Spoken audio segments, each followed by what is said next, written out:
virusi vya corona humu nchini katika mataifa mbalimbali ya nje imekuwa ikizua masuala kadha wa kadha. Na kando na hayo, Wizara ya Nyumba na Maendeleo ya Miji kuwakaribisha wanaotaka kuuona mradi wa eneo la Park Road Ngara. Na hizi ni taarifa kutu ambazo tutakuwa tunaendelea kufuatilia kwa undani zaidi, ambapo wanahabari wetu wamekita kambi katika maeneo tofauti tofauti tayari kutufahamisha kile ambacho kitakuwa kinajiri. Na kando na hayo, mpenzi mtazamaji, kumbuka kufuatia mauaji ya Kenei hiyo jana, ambapo maafisa kutoka DCI na kutokana na uchunguzi ambao ulikuwa umefanywa ni kwamba Kenei mwili wake alikuwa ameuawa, na kama sivyo ilivyokuwa inakisiwa kwamba aliweza kukomiti ile tunasema katika lugha ya Kiingereza suicide, ama yeye mwenyewe kujiua. Kando na hiyo, taarifa hiyo tutakuwa tunaendelea kufuatilia kwa undani zaidi.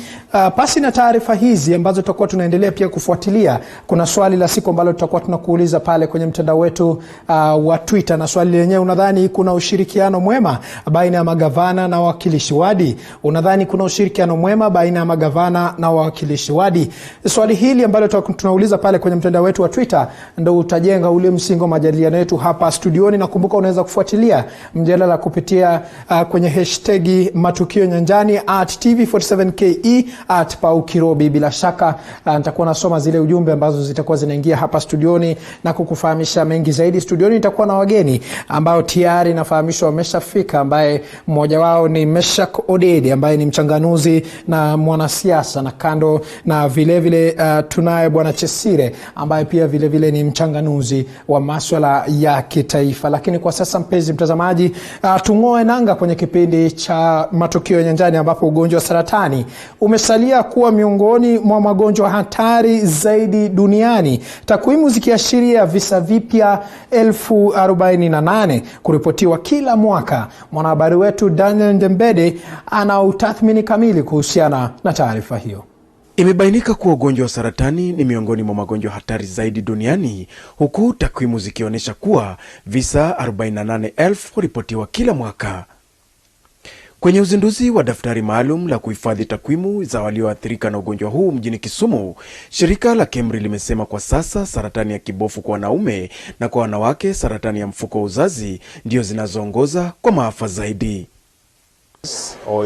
The cancers that are top is prostate cancer, then followed by throat cancer, and the throat is the esophageal cancer. We can call it esophageal cancer. That is common in Kenya. And thirdly, followed by what you call head and neck cancers. Cancers of the mouth, cancers of the nose, cancers of the throat or the voice box. And that is in males. However, in females, we have cancer of the cervix, cancer of the breast, and also cancer of the esophagus. In terms of the numbers, we see about close to 48,000 new cases and about 33,000 deaths. And they are the common cancers. I would say the 5 commonest cancers is the cancer of the breast, the cancer of the cervix, the cancer of the esophagus, the cancer of the prostate, and the cancer of the colon. Aidha, shirika hilo limesema daftari hilo litasaidia pakubwa kukabiliana na ugonjwa huo, huku baadhi ya washikadau wakielezea ipo haja ya jamii kuhamasishwa kuhusu ugonjwa wa saratani. Cancer registry. One of the important things of the cancer registry is to collect data so that that data can be used for research, but not just research, also for policy. Cancer can be prevented and completely eliminated from our country and from the world, and that happens with screening. So we want to encourage people to go for screening so that whatever it is can be dealt with in good time. Daniel Dembede, TV47, kaunti ya Kisumu. Na msafi kabisa mwanahabari wetu kwa taarifa hiyo. Kando na hayo, baada ya Rais Uhuru Kenyatta kulionya taifa la Somalia kutohusisha Kenya na vita vya nchi hiyo, Rais wa Somalia Mohamed Farmajo kwa njia ya simu ametaka mazungumzo na serikali ya Kenya ili kutatua mzozo huo unaoendelea kushuhudiwa na kupata suluhu ya kudumu. Onyo la Rais Kenyatta linajiri siku chache tu baada ya mashambulizi kutoka baina ya majeshi ya Somalia na yale ya Juba yaliyosababisha uharibifu wa mali ya wenyewe katika mji wa Mandera.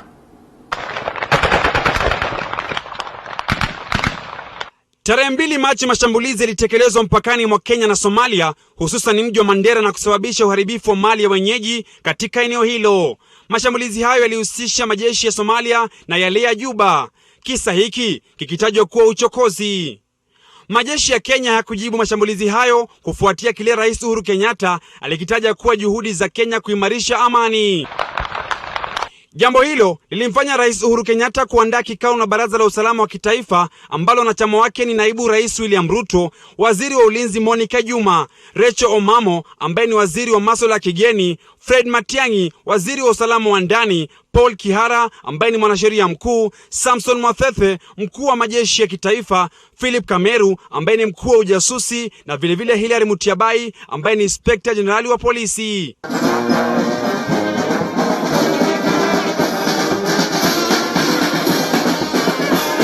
Rais Uhuru Kenyatta kupitia msemaji wa Ikulu Kanze Dena Mararo alituma ujumbe kwa taifa la Somalia akisema madai ya serikali ya Somalia kuwa Kenya inatatiza shughuli zao ni kisingizio cha matatizo yanayokabili nchi hiyo, na Kenya haitakubali kamwe jambo kama hilo kutendeka.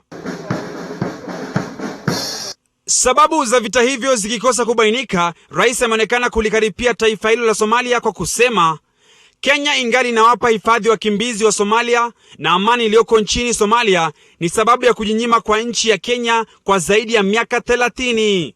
Kupitia taarifa iliyochapishwa kwenye mitandao ya kijamii, ikulu ya Somalia almaarufu kama Villa Somalia, Rais Uhuru Kenyatta na Rais Mohamed Farmajo kupitia njia ya simu wameafikiana kubuni jopo la kutatua swala la amani katika mataifa hayo ili kuleta suluhu la kudumu katika mataifa haya mawili.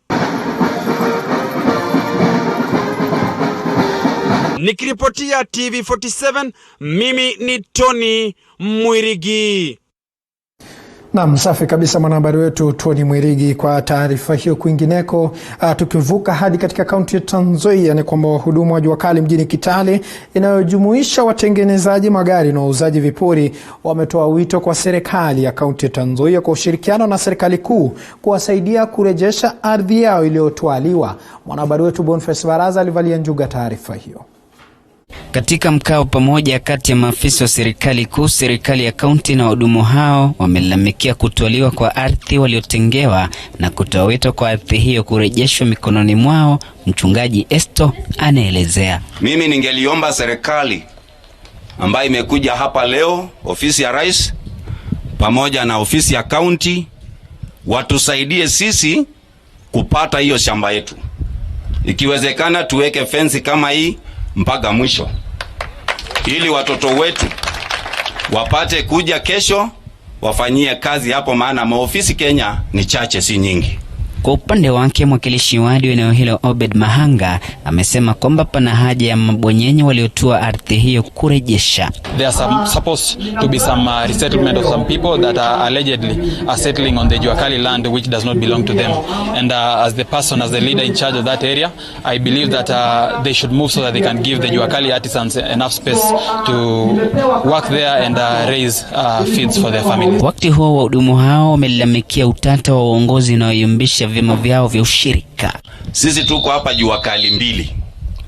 Kuna Kitale Welfare Juakali Association ambaye ndio ilipatiwa shamba, tulipatiwa nafasi tukafanya uchaguzi wetu na tulichagua chair lady anaitwa Gertrude, lakini bado kuna shida ya kwamba sisi hatukufanya uchaguzi wetu kwa halali. Ndio maana kesi iko huko kotini.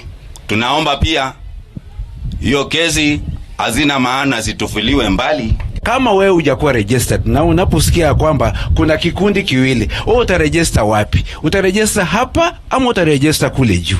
Ile kitu ningeomba, ile timu mtatuachia hapa ichukue administration ya hii pesa, itavute pesa, iweke kwa account. Hiyo pesa ndio itakuwa ikitumika kuangalia usalama, kuangalia usafi, kuangalia kila kitu ya hapa. Kando na hayo, Gertrude Barasa ambaye ni mwenyekiti wa hudumu wa jua kali mjini Kitale amependekeza kuwepo kwa uwazi katika utaratibu wa utoaji zabuni kwenye kaunti ya Trans Nzoia. Sisi watu wa jua kali tukijaribu kuja hata kubiti hiyo tenda, watu tayari wametupita saa.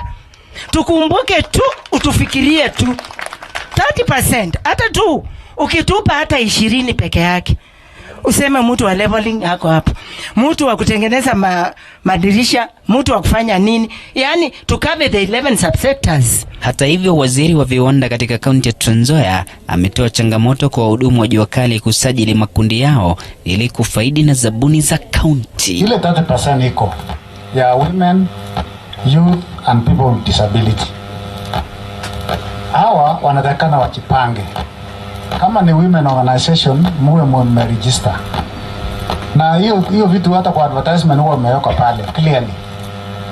So kama kuna vikundi hapa ya vijana, mwakishe tu mko register kwa department yetu ya youth and gender, women the same thing. Na sasa ile kuna advertisement mna apply. Boniface Barasa, TV47, eneo la jua kali mjini Kitale, gatuzi la Trans Nzoia.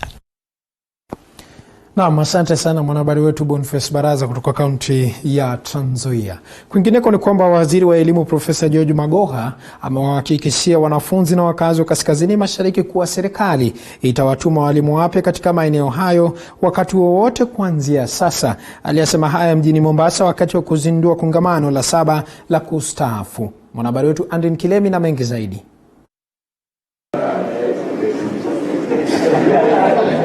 Mwezi mmoja baada ya tume ya kuajiri walimu nchini TSC kuwaondoa walimu kutoka kaskazini mashariki mwa Kenya, waziri wa elimu Profesa Magoha amewahimiza wananchi kuwa serikali iko kwenye awamu za mwisho za kutatua swala hilo kwa kuwapeleka walimu wapya katika maeneo hayo. Every Kenyan child, irrespective of where the child is coming from, shall be given exactly the same conditions as any other child.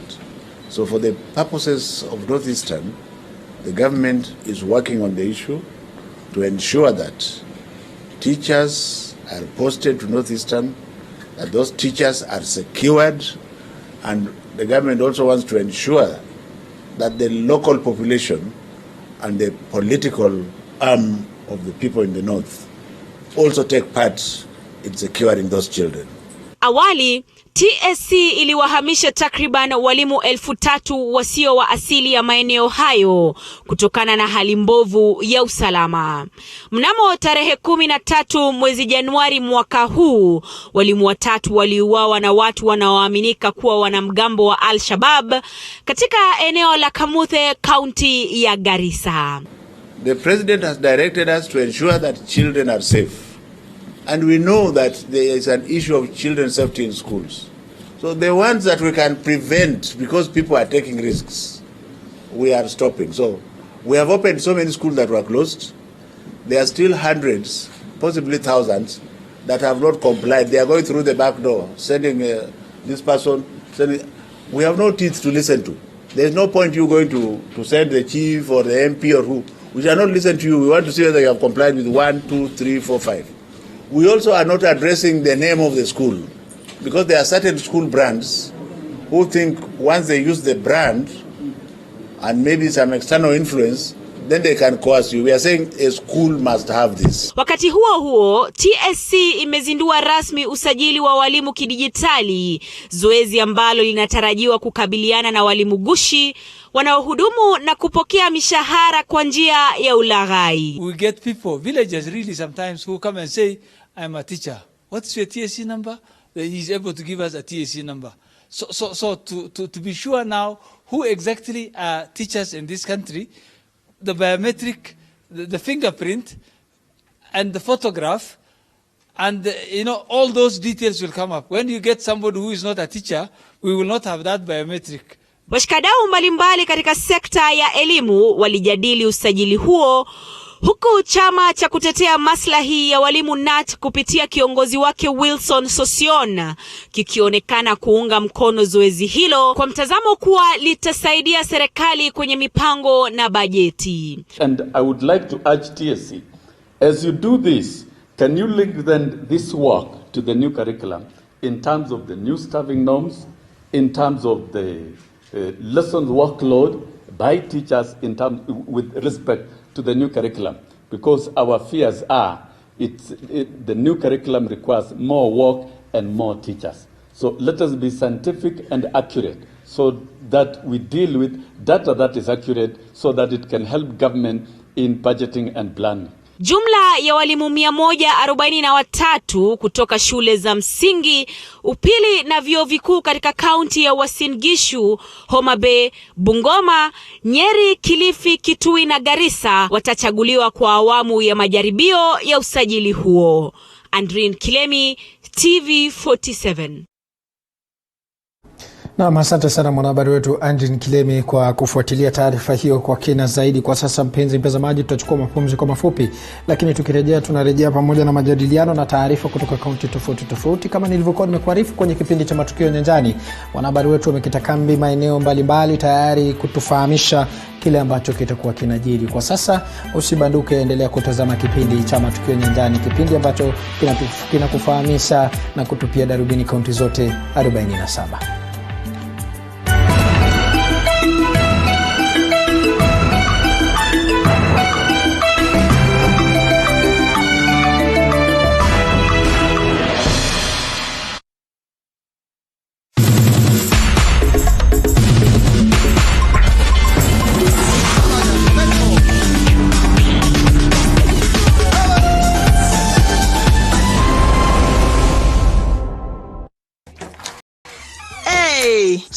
Peterson, tumefutwa wote. Yawa, pia wewe? Tumeachiliwa. Si pia wewe unaweza anzisha biashara yako? Na hii economy venye iko tough sana. But not too tough for Mwananchi Credit. Tutafanya aje? Si niko na 5 good cars. We can get a quick logbook loan approved within 6 hours. Nataka kuanzisha salon na spa. Hii haitatosa. Si tuko na title deed spare. We can still get more money using them. Get a quick approval within 6 hours using your logbook or title deed. Do not get stuck. Call Mwananchi Credit today. Si nilikwambia. You are a big smart joke. Mwananchi Credit. Investor in people. Uandishi wa habari uliokwenda darasani na kufuzu vyema umetua rasmi. Lengo lake kuu ni kufahamisha jamii kwa taarifa ya kina kupitia upeo wa TV47 unaotua kwa safari yenye hatua mpya na muonekano wa hali ya juu. Kila Jumatatu saa 1 jioni, Clifford Ndubi na Andrin Kilemi wanaibuka kwa taarifa stadi. Andrin Kilemi atarejea tena Jumanne saa 1 jioni kwa ukurasa mwingine wa habari. Siku ya Jumatano, Salome Mwiruri ndiye atakayepasua mbarika ya habari, na miale ya jua itakapotua magharibi. Siku ya Alhamisi, Emmanuel Terer na Liz Mutuku watatua usukani wa upeo. Mnamo Ijumaa, Paul Kirobi na Fiona Kenga watadadavua habari kwa njia ya aina yake. Jumamosi haujasazwa, nahodha wako Corazon Safen atahakikisha meli haikwendi mvange. Josh Onsare ndiye atakayevalia njuga taarifa. Siku ya Jumapili ni ya kubwa, ikiwa kufunga wiki kwa mpigo.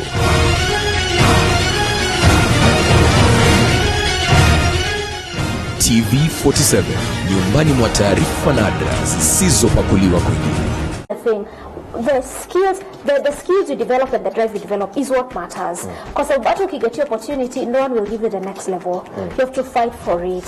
Young people who are in the education system, they are the very lucky people because you have a card that can speak for you. I am a student. Can I do this? I am a student. Can I do this? You have a card that can speak for you.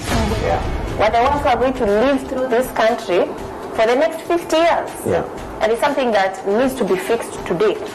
And so I think the ones who should be championing in terms of having a better country and pushing for equality is young people. The parents probably went to school in 1980, 1962. During those times you had a degree, you are a provincial administrator. Immediately. Yes. Right now, I cannot imagine how many mathematicians graduated last year December. I cannot imagine. And so we need to realize that the situation is dire. And sometimes even our office WhatsApp group, we get DMs of people crying because they are jobless. And it's depressing to the point where they're telling you they are going to commit suicide. We would not be having this conversation if 20 years ago the nation had this conversation about what work would look like. On this particular program, the hashtag to use as always is #YouthConnect. And my name, as always, is Eugene Nangwe. Josephine Uko is actually helping us to interpret this through sign language.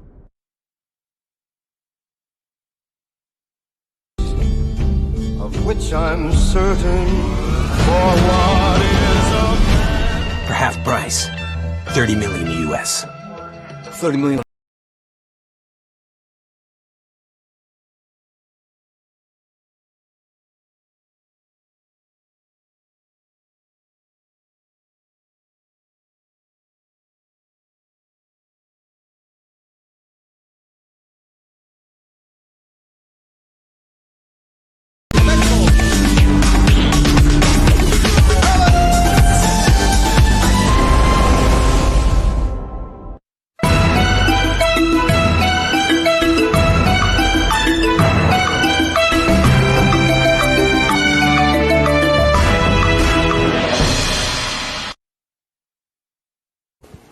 Na barabara kabisa, mpenzi mtazamaji, karibu tena kwenye awamu nyingine ya kipindi cha Matukio Nyanjani, kipindi ambacho kinatupia darubini kaunti zote 47 na kunasa zile taarifa ambazo zinachipuka tayari kukufahamisha wewe mtazamaji wetu, huku tukiungana wanahabari wetu tayari kutufahamisha kile ambacho kinajiri. Kwingineko ni kwamba asilimia kubwa ya waraibu wa gema wa pombe haramu katika kaunti ya Elgeyo Marakwet wameasi unywaji wa biashara hiyo haramu na kuingilia masuala ya kilimo na upanzi wa miche kama njia ya kujipatia riziki na kuwa kielelezo chema kwa wengi katika kaunti hiyo ambayo kufikia kwa sasa miaka mingi imekuwa ikiorodheshwa miongoni mwa kaunti ambazo zinaongoza kwa biashara hiyo. Mwanahabari wetu Calvin Chito alikutana baadhi ya wale walioasi pombe haramu na kutuandalia taarifa ifuatayo.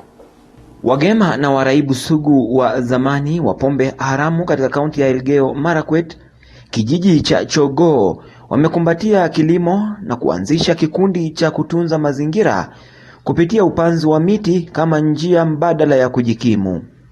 Ilikuwa changamoto sana. After kuuza pombe, tulikuwa tunapigana na mzee kutengeneza pombe, watoto wangu wako wanapata chakula. Kutengeneza pombe, sikuwa na saa ya kuoga, sikuwa na saa ya kutengeneza chakula. In fact, pombe iliniharibu kwa maisha yangu sana. Kwa sababu nyumbani mama na baba walikuwa wanakunywa pombe, wanapika pombe, kwenda shule ilikuwa shida, kufanya kazi ilikuwa shida. Kazi yao ni kwenda asubuhi ni pombe, jioni ni pombe. Mimi nilikunywa pombe kweli. For the last since 1992 nilianza kukunywa pombe. Na sio ile pombe ya kukunywa kidogo kidogo.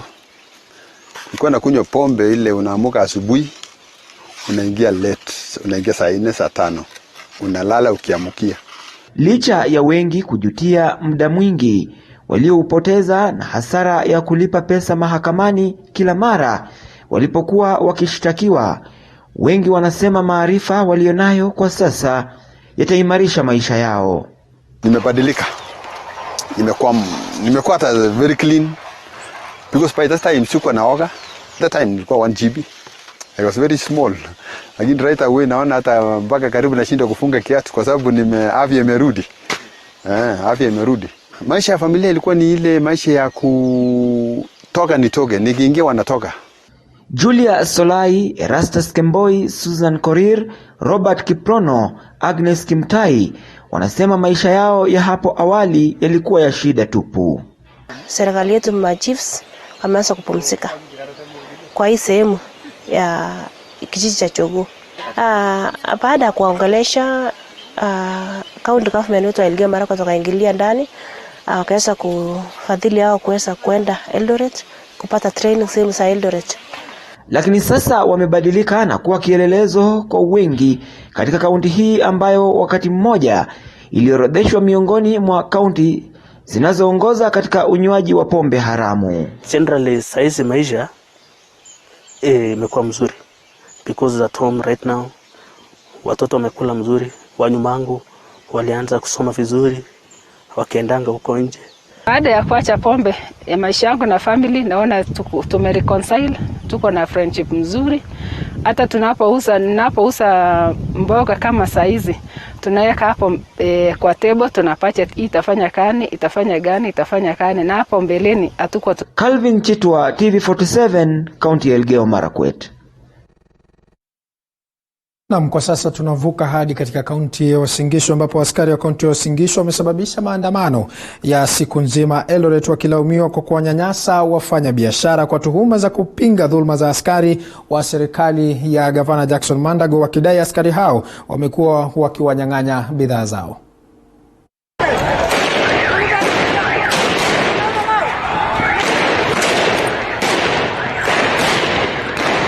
Milio ya risasi na vitoa machozi vilishuhudiwa huku wengi wakikimbilia usalama wao mjini Eldoret. Biashara katikati mwa mji huo zikisitishwa kufuatia maandamano hayo.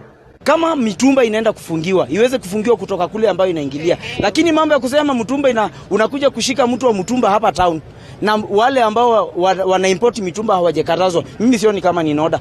Sisi tulichagua Mandago, na hiyo wakati tulikuwa tunamchagua the same biashara hii ndio tulikuwa tunafanya. Sasa sisi tunataka kuje alete amani kwa hii town, tufanye biashara na tuendelee. Sisi hatutaki ukabila, mara tutaki nini. Wafanyabiashara hao wanadai wamekuwa wakivumilia kuhangaishwa kila siku, baadhi yao wakisema swala hilo limechukua mkondo wa kikabila. Tuseme tu kweli, Mandago has been like that since we started election na mpaka sai. Ama ni venye sisi hatukumpa kura ndio anataka kutumiza. Tuseme tu kweli. Tuseme tu ukweli. Wacha tuseme ukweli. Leo asubuhi mtumba wanaanza kufunga mtumba. Kwa nini wafunge mtumba? Kwa nini wafunge mtumba? Wanakuja tena kesho utapata umefungua biashara yako. Wewe ndio wanasumbua because they know these shops is owned by you and do. They start asking for licenses. Wamemtaka gavana wa Uasin Gishu Jackson Mandago kuingilia kati swala hilo ambalo linaleta taswira mbaya ya kaunti hiyo. Kwa hiyo mahali ulipo tafadhali, hakuna haja wananchi wao wanafurutana na maaskari, baada maaskari kufanya kazi nyingine wanafukuzana nao kila mara. Mheshimiwa Governor, tafadhali. But we are appealing now to the national government or intervene. Or really intervene. This one is beyond Mandago. Mandago himself now ameanza kutumia these county officers ambaye ni they're untrained, wanapiga raia na kupora. Tunasikia wanaingia kwa stores, kwa maduka, wanachukua nguo. Na they don't take anybody to court. Ingwa wanapeleka wapi? Kwani kuna Mandago amefungua stall kwa county government.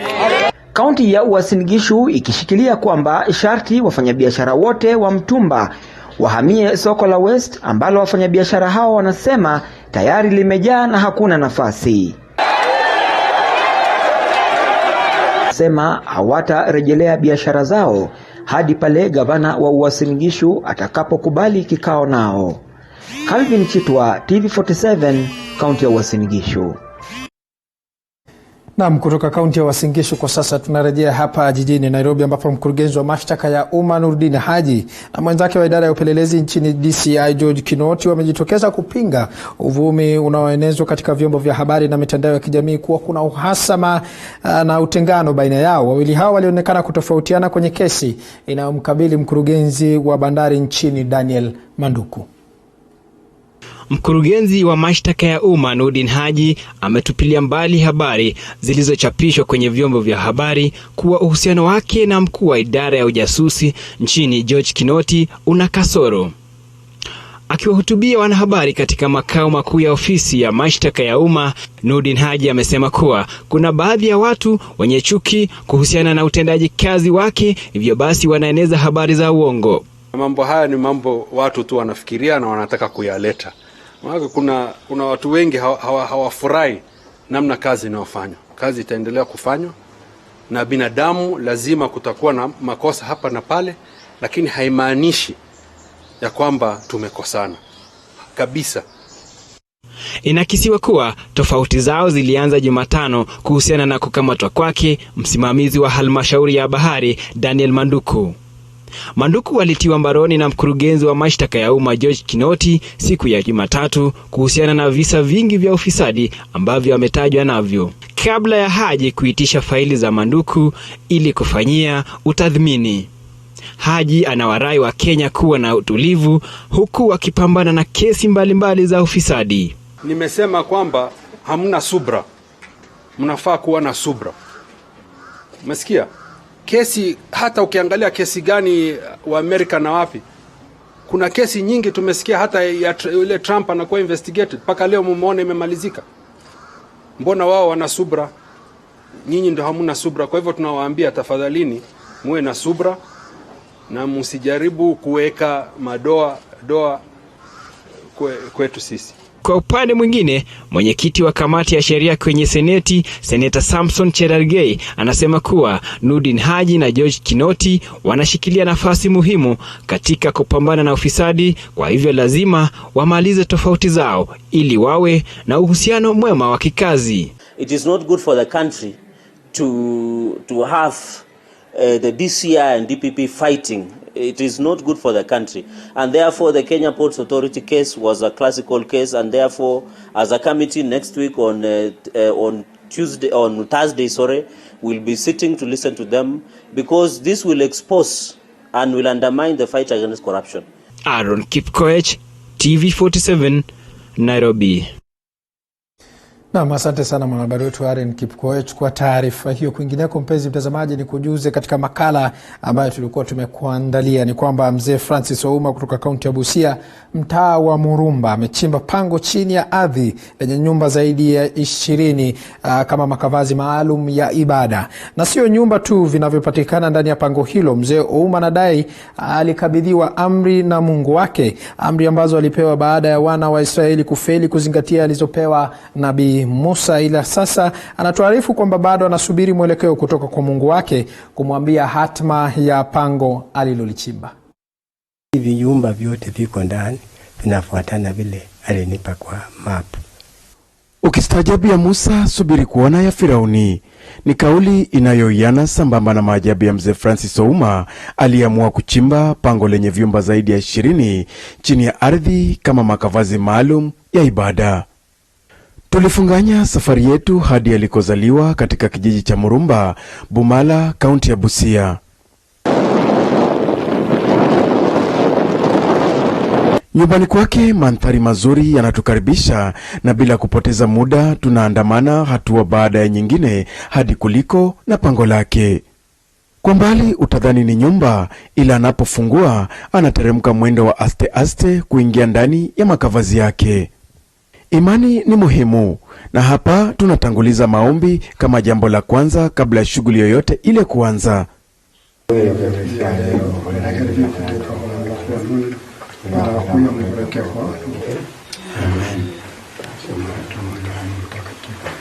Tukiongozwa naye pasi uoga wowote, tunatalii makavazi hayo kwa muda.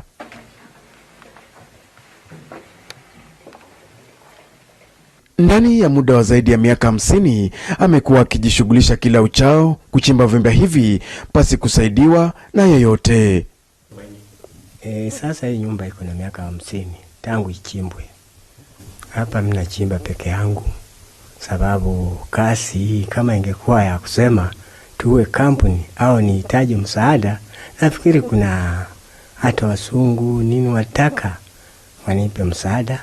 Nikamwambia hapana, kasi ya Mungu haitaji kampuni. Ilikuwaje hadi akaamua kutengeneza makavazi haya? Lengo ya hii kasi ni Mungu, sababu mimi mwenyewe kwa kuanza kasi sikuanza kwa kusema tu nifanye kasi kwa utani au ni kuonyesha tu nimefanya kasi ya kuchimba chini. Ni kasi Mungu mwenyewe ndiye aliitumana na akanipa na mapu yake vile inatakana kukaa. Sasa vile ili vinyumba vyote viko ndani vinafuatana vile alinipa kwa mapu. Si vyumba tu vinavyopatikana ndani ya pango hili. Mzee Ouma anadai alipewa amri na Mungu wake, amri ambazo alipewa baada ya wana wa Israeli kufeli kuzingatia alizopewa Nabii Musa. Sasa yale nimeshapatiwa, kwanza ni maagano. Agano hilo ndio nimepatiwa ya kwanza, ndio nikaanza kujulisha ulimwengu yale amehitaji.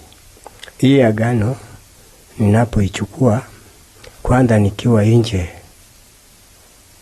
town, Yesu mwenyewe aliongea na mimi akaniambia watu wamepoteza amri zote zilizopewa na Musa, na nitakuletea amri zile zinaweza kuongoza watu.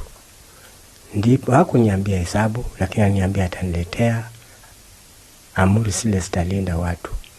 Basi baadaye ndio nikapata hizi amri zimeletwa humu nyumbani hapa kwa shimo ndani.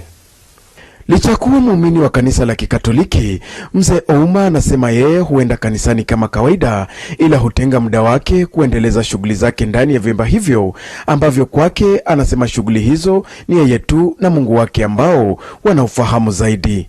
Upande ya maombi, si ati tunakuja hapa kwa kuabudu hapa. Wakati wote Jumapili tunaenda kanisa kuomba huko. Hapa ni mahali ya kazi. Isiyo ati inahusika na kusema ni kanisa, watu wakuja waabudu hapa ndani, sio hivyo. Kwa sasa anatudokezea bado anasubiri mwelekeo wa Mungu wake amfunulie kitendawili cha kuchimba vyumba hivyo, ndipo ataamua kama itakuwa nyumba ya ibada au vinginevyo. Na lengo lenyewe sahi sitatambua kusema ni hivi na hivi, hapana. Kitu inahitajika ni Mungu mwenyewe, bila alisema ikisha kwisha utapata habari. Kwa hivyo wakati huu bado naendelea na kazi, na nitapomaliza nafikiri itakuwa na kazi yake. Kwa hivyo saa hii siwezi kuambia mtu hii nyumba itakuwa kanisa au nyumba ni ya kufanya kitu fulani, hapana. Ni Mungu mwenyewe atapeana wakati ukishafika. Nyumba hii chini yake ndimo kuliko na pango ambalo amelichimba mzee Francis Ouma kwa zaidi ya miaka 50. Licha kuwa yeye mwenyewe imani yake ni ya dini ya Kikatoliki, anaamini kuwa Mungu anamtumia na ipo siku atamwelekeza zaidi kuhusiana na pango hili. Daniel Dembede, TV47, kaunti ya Busia. Naam, asante sana mwanahabari wetu Daniel Ndembede kwa kufuatilia taarifa hiyo kwa kina zaidi. Mtazamaji, sijui maoni yako ni gani? Sijui kama unakubaliana na kauli ya yule mchungaji ambao umemtazama pale kwenye runinga yake ambapo amejenga kanisa ndani ya nyumba. Sijui ndio wakati wa mwisho unawadia. Sijui maoni yako ni gani? Nambari yetu ya rafa ni 22007. Tuma rafa na bila shaka hapa studioni nitakuwa nasoma zile rafa ambazo zitakuwa zinaingia. Kumbuka unaweza kufuatilia majadiliano haya ya Matukio Nyanjani kupitia kwa tovuti yetu ambayo ni www.tv47.co.ke na kwenye mtandao wa Twitter ni #Matukio Nyanjani @tv47ke @paukirobi, na bila shaka nitakuwa nasoma zile arafa. Kwa sasa tutachukua mapumziko mafupi, lakini tukirejea tunarejea na majadiliano pamoja na taarifa ambazo zitakuwa zinachipuka. Na kuna swali ambalo tulikuwa tunakuuliza pale kwenye mtandao wetu wa Twitter. Je, wewe unadhani kwamba kuna ushirikiano mwema baina ya magavana na wawakilishi wodi? Unadhani kwamba kuna ushirikiano mwema baina ya magavana na wawakilishi wodi? Unaweza kutumia #Matukio Nyanjani @tv47ke @paukirobi, na bila shaka mtakuwa na wageni hapa studioni kiwemo Mesha Kodede ambaye ni mchanganuzi wa masuala ya kitaifa, pamoja na Bosire Cornelius ambaye pia vile vile ni mchanganuzi na mwanasiasa. Kwa sasa tunachukua mapumziko mafupi, tukirejea tutakuwa tunakuja na mengi zaidi.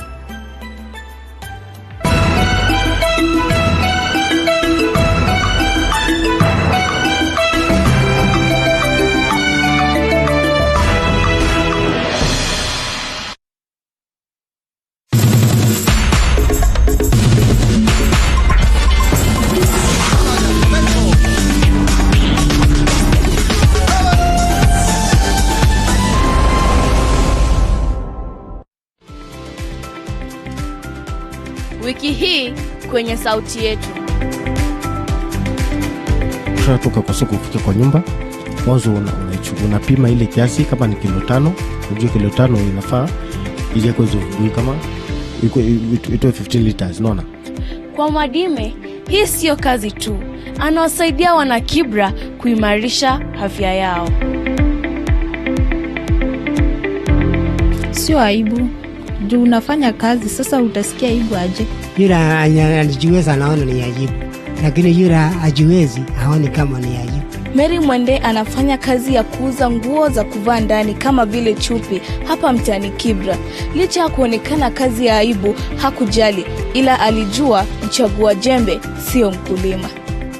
Sauti yetu kila Jumamosi saa 3:30 asubuhi.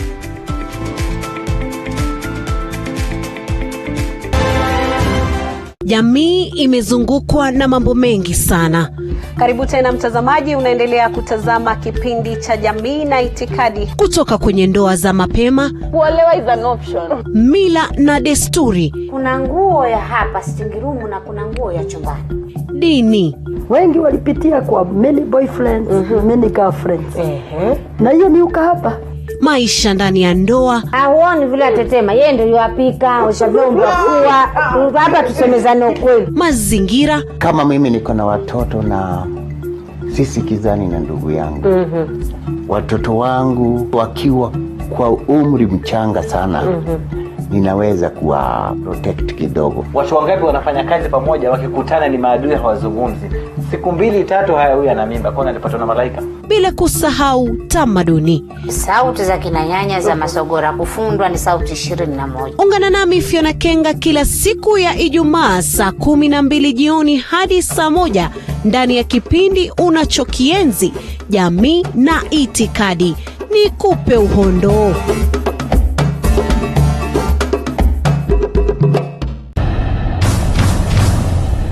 Uandishi wa habari uliokwenda darasani na kufuzu vyema umetua rasmi.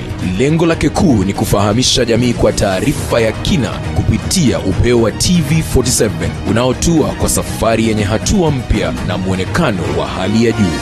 Kila Jumatatu saa 1 jioni, Clifford Ndubi na Andrin Kilemi wanaibuka kwa taarifa stadi. Andrin Kilemi atarejea tena Jumanne saa 1 jioni kwa ukurasa mwingine wa habari. Siku ya Jumatano, Salome Muiruri ndiye atakayepasua mbarika ya habari. Na miale ya jua itakapotua magharibi siku ya Alhamisi, Emmanuel Terer na Liz Mutuku watatua usukani wa upeo. Mnamo Ijumaa, Paul Kirobi na Fiona Kenga watadadavua habari kwa njia ya aina yake. Jumamosi haujasazwa, nahodha wako Corazon Safen atahakikisha meli haikwendi mvange. Josh Onsare ndiye atakayevalia njuga taarifa siku ya Jumapili nia kubwa ikiwa kufunga wiki kwa mpigo.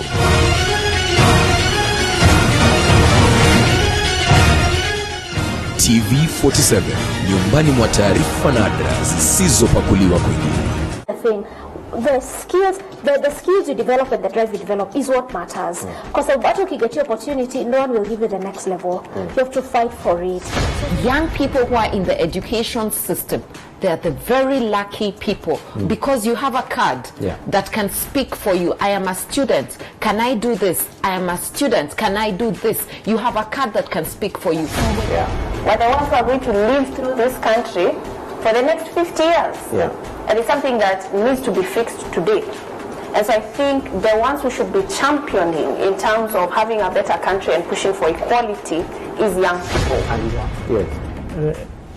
The parents probably went to school in 1980, 1962. During those times you had a degree, you are a provincial administrator. Immediately. Yes. Right now, I cannot imagine how many mathematicians graduated last year December. I cannot imagine. And so we need to realize that the situation is dire. And sometimes even our office WhatsApp group, we get DMs of people crying because they are jobless. And it's depressing to the point where they're telling you they are going to commit suicide. We would not be having this conversation if 20 years ago the nation had this conversation about what work would look like. On this particular program, the hashtag to use as always is hashtag Youth Connect, and my name as always is Eugene Adnangwe. Josephine Uko is actually helping us to interpret this through sign language.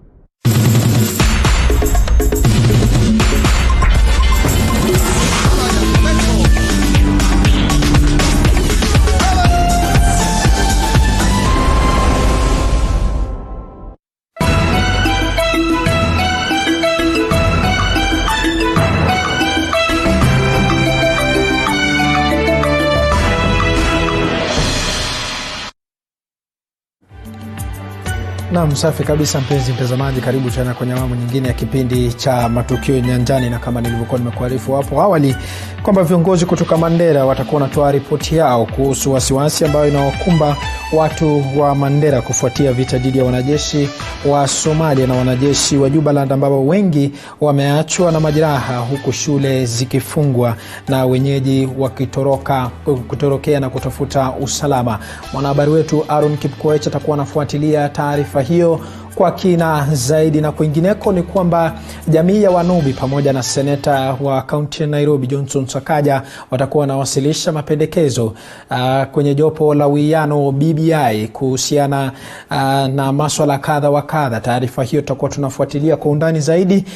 Kumbuka mchakato wa BBI utakuwa unafanyika katika hoteli ya Laiko Regency, na vile vile ukitazama kwenye picha hizo za moja kwa moja tunamuona mwenyekiti wa jopo hilo ambaye ni Yusuf Aji, ambapo tayari kwa sasa tunaarifiwa kwamba muda mfupi kuanzia sasa hivi mchakato mzima utakuwa unaanza na watakuwa wanawasilisha maombi. Kumbuka mwanahabari wetu Weni Mwaganga atakuwa anafuatilia taarifa hiyo kwa kina zaidi na kutufahamisha kile ambacho kitakuwa kinajiri. Kumbuka kipindi cha Matukio Nyanjani kinatupia darubini taarifa ambazo zinachipuka kwa sasa. Kando na hayo, mpenzi mtazamaji, kuingineko ni kwamba wakilishi watano wa wadi katika kaunti ya Vihiga walitumuliwa kutoka kwa kamati mbalimbali za bunge kwa misingi ya kupinga kubanduliwa mamlakani kwa gavana wa kaunti hiyo Wilberforce Otichilo. Mjadala wa kumbandua mamlakani gavana huyo ulikosa kusomwa katika bunge la kaunti ya Vihiga siku ya Jumanne baada ya gavana Otichilo kufika mahakamani kuizuia. Na kama anavyoarifu sasa mwanahabari wetu Magharibi Mulindi Keri, wakilishi wadi wameapa kuendeleza mchakato kumbandua Otichilo mamlakani, wakisema hakuna agizo lolote la mahakama ambalo wamepokea hadi kufikia sasa. Gavana wa Vihiga Wilberforce Otichilo anajiunga na misururu ya magavana wengine nchini ambao uongozi wao umetiliwa shaka na wakilishi wadi. Uhusiano wa Otichilo na baadhi ya wakilishi wadi umekuwa kama kitumbua kilichoingia mchanga, na sasa wanapanga kumtumua mamlakani, matokeo akiwa kwamba baadhi ya wakilishi wadi wanaonekana kushirikiana bega kwa bega na gavana huyu wameadhibiwa kwa kutolewa katika kamati mbalimbali za bunge. Kuna baadhi ya wabunge ambao wameenda karibu sana, wametengeneza urafiki wa karibu sana na executive, na tukaona wakiendelea kukaa kwa kamati basi hatutakuwa na nafasi bora ya kuweza kutekeleza ile kazi yetu ya oversight. Kwa hivyo wale wajumbe tumeweza kuanzisha mikakati ya kuondoa mamlakani katika zile kamati na kuweka wale MCAs ambao wana nia ya kufanya kazi kwa niaba ya wananchi wa Vihiga. Kamati ambazo zimeathirika na mabadiliko hayo ni pamoja na ya kilimo, uchukuzi, mazingira, ardhi miongoni mwa nyinginezo. Kuna baadhi ya zile kamati kama agriculture, kuna kamati kama transport and infrastructure, na tunajua kwamba hapa hizi ndio baadhi ya zile wizara ambazo ziko na uzito mkubwa na kuna mambo fulani ambayo tunataka kuchunguza. Lakini wakilishi wa ndani wa Otichilo wanapouza madai hayo, wakisema sharti sheria ifuatwe kikamilifu. Wanajipiga vifua wakisema wanaotaka kumbandua Otichilo mamlakani hawana sababu kuu, na kwamba idadi yao haitoshelezi kufikisha 2/3 bungeni wakati wa kupiga kura. Gavana amechukua watu 15 anakaa na wao anakaa nao mahali ni kama kabila. Sasa anagawanya bunge letu ya Vihiga, na utekelezaji wa kazi haiwezi kuwa mzuri kama watu wanalipwa tu mishahara peke yake na wananchi hawapati huduma. Hakuna kwa hospitali, hakuna dawa, mabarabara hazipitiki kila mahali, shule za chekechea zijajengwa na zile zimejengwa hazijalipiwa. Kwa hivyo hatuwezi kukaa sisi tuseme tuko sawa sawa, tulipewa nafasi na wananchi, sasa tukae tu tungoje. Lazima gavana wa Vihiga Bwana Wilberforce Otichilo awajibike kwa wananchi kupitia kwa bunge, sababu sisi ndio representative. Kadhalika wanasema agizo la kubanduliwa kwenye kamati linafaa kutoka kwa katibu mkuu wa chama cha ODM Edwin Sifuna na wala sio kutoka kwa kiranja wengi bungeni. Gavana angoje sheria itekelezwe, sababu kumekuwa na mambo ya kukimbia hapa na pale. Leo tumekuja kotini sababu tulikuwa tumeambiwa kuna petition ama kuna court order, na tumekuta kwamba hakukuwa na court order yoyote. Amefanya mambo ambapo vitu fulani amenunua ama ametekeleza bila kupitia budget, na hiyo ni sheria. Sasa hiyo tumesati katika mambo yetu, lazima afate sheria kutekeleza wajibu wake. Bunge hilo lina jumla ya wakilishi wadi 38 ambapo inadaiwa 15 wanapinga mchakato huo huku 23 wakiunga mkono. Chini ya sheria, sharti bunge lifikishe idadi ya 2/3 ambayo ni 26 kabla ya kumng'atua gavana Otichilo mamlakani. Gavana kama kuna kitu anaogopa, pengine mwenyewe anajua kitu amefanya, lakini kama anajua ako katika hali mzuri, gavana akubali aingie kwa bunge ajitetee. Mulindi Kerry, runinga TV47, Kakamega. Naam, asante sana mwanahabari wetu Mulindi Kerry kwa kufuatilia taarifa hiyo kwa kina. Bila shaka mimi nakukaribisha hapa kwenye majadiliano yetu kwenye kipindi cha Matukio Nyanjani kama nilivyokuwa nimekuarifu.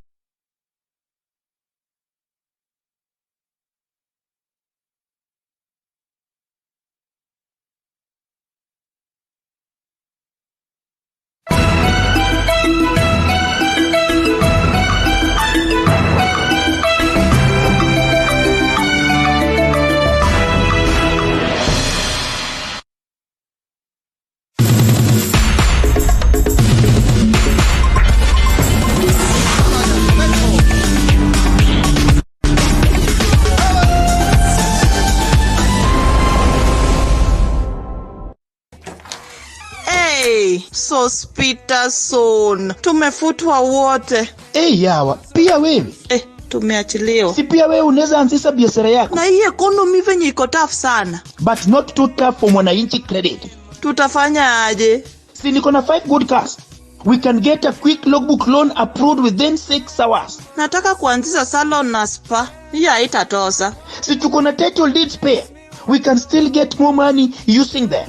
Get a quick approval within 6 hours using your logbook or title deed. Do not get stuck. Call Mwananchi Credit today. Si nilikuambia. You are a big smart joke. Mwananchi Credit. Investor in people.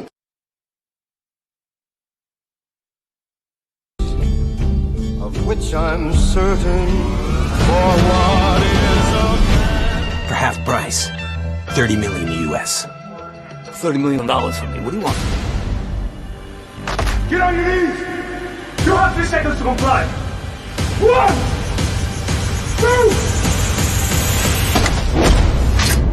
2, 3. She wanted me, bro.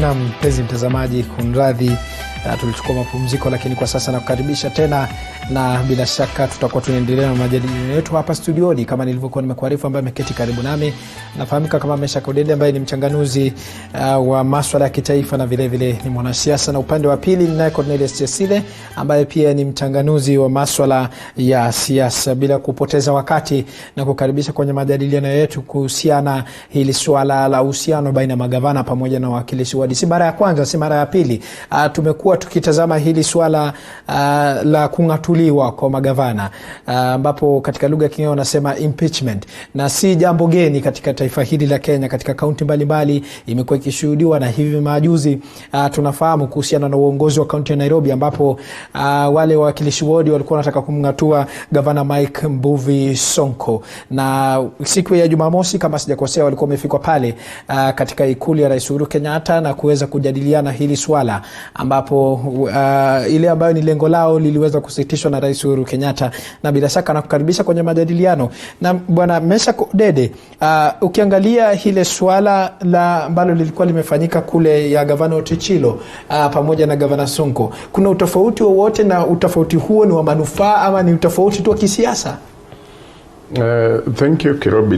Ningependa kusema kwamba gavana Otichilo kwa wakati fulani ilisemekana and it could be seen kwamba anafanya kazi sana.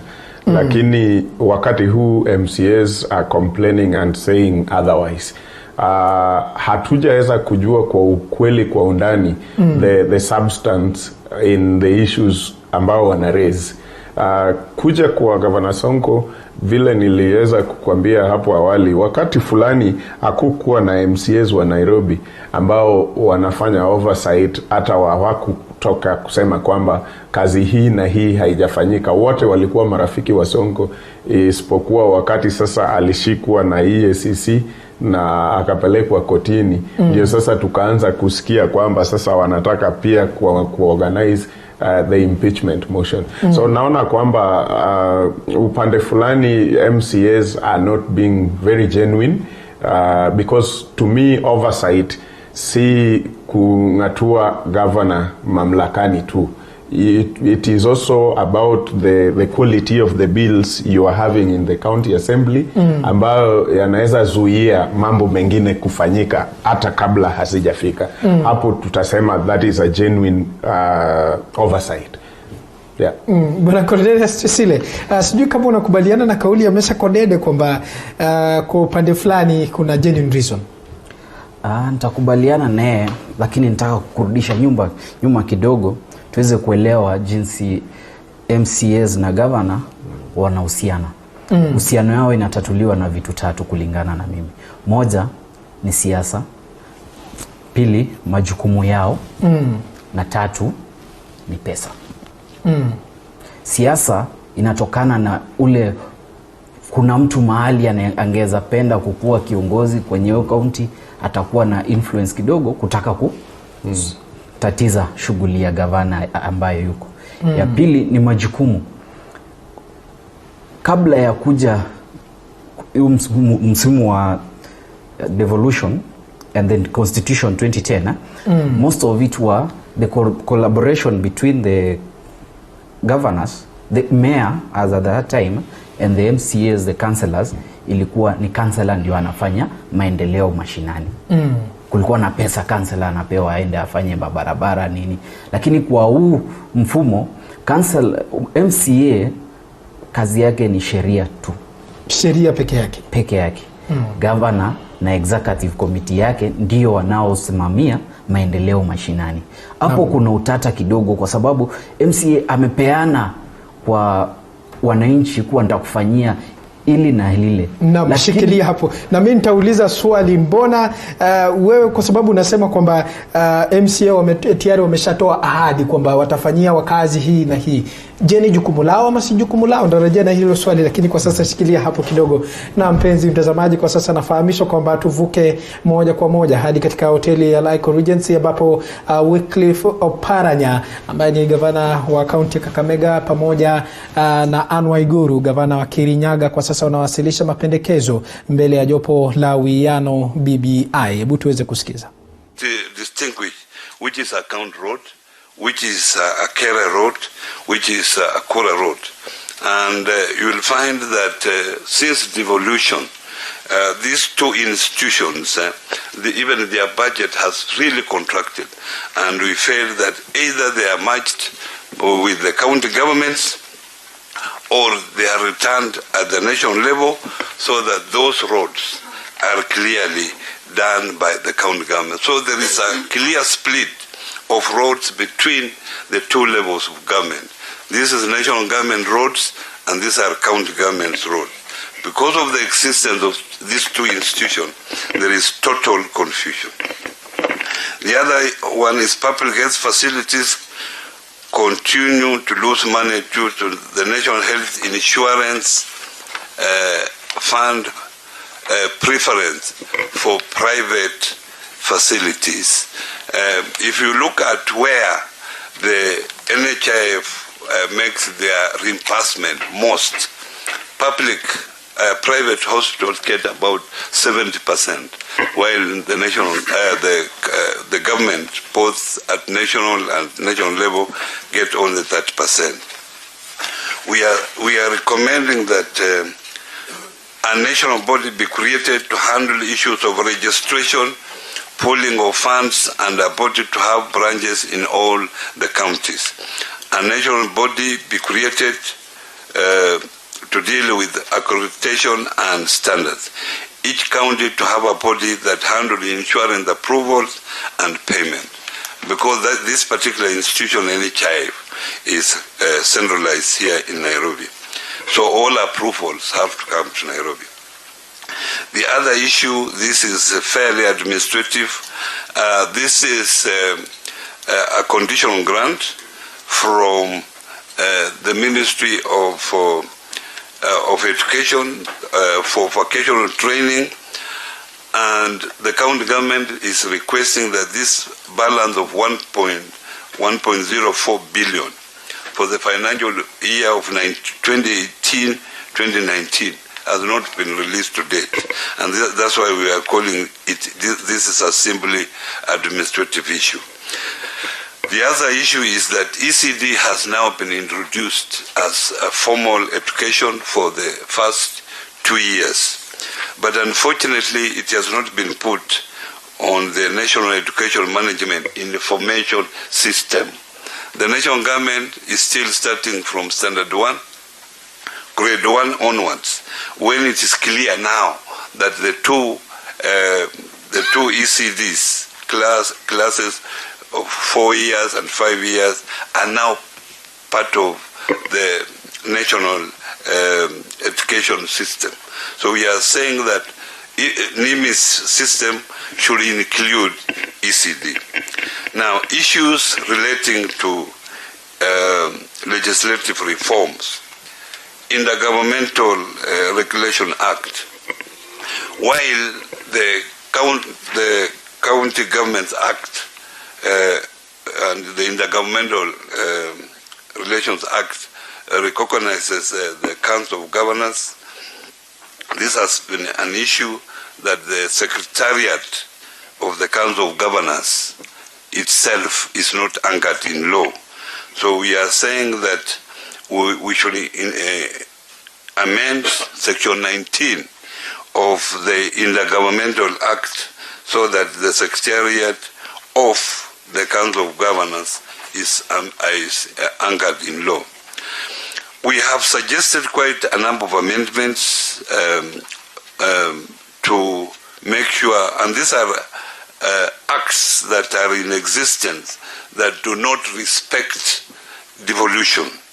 They have been there before devolution, and no effort has been made to amend them. One is the Dairy Industry Act, Cap 336, the Crops Act 2013, the Fishery Management Development Act number 35 of 2016, the Cooperative Societies Act, Cap 490, and Sacco Society Act, and Micro and Small Enterprises Act 2015, the Special Economic Zone Act 2015, the Housing Act, the Surveying Act, the Kenya Roads Act.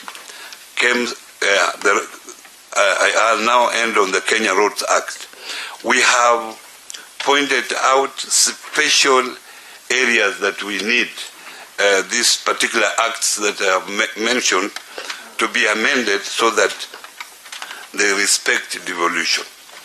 On the Kenya Roads Act, we already agreed under the IBEC, in the Governmental Budget and Economic Committee, which is chaired by the Deputy President, we agreed that the allocation to counties, in view of the recent classification of roads, sharing of roads between the national government and the county government, be increased from 15 to 20% of the share that is collected under the road maintenance levy fund.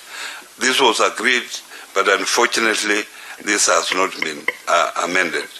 Now, the KEMSA Amendment Act, we are proposing that this act be amended because the way the act is at the present, it has created a monopoly, which is against the Monopolies Act, which forces the county government, all county governments and other government agencies to purchase medicines and drugs from KEMSA, which is not possible because at the moment KEMSA has no capacity, and sometimes you order and it takes as long as 2 months to have deliveries, and this creates a problem on service delivery. Now, on Health Act 2018, there are sections of the Act that close back on the function of the county health services as assigned in the 4th schedule of the Constitution. We are proposing that we amend this Act and that the role of the Kenya Health Human Resource Advisory Council should not override the role of county governments in the management of health personnel. County governments cannot be left out in decisions concerning posting of medical specialists.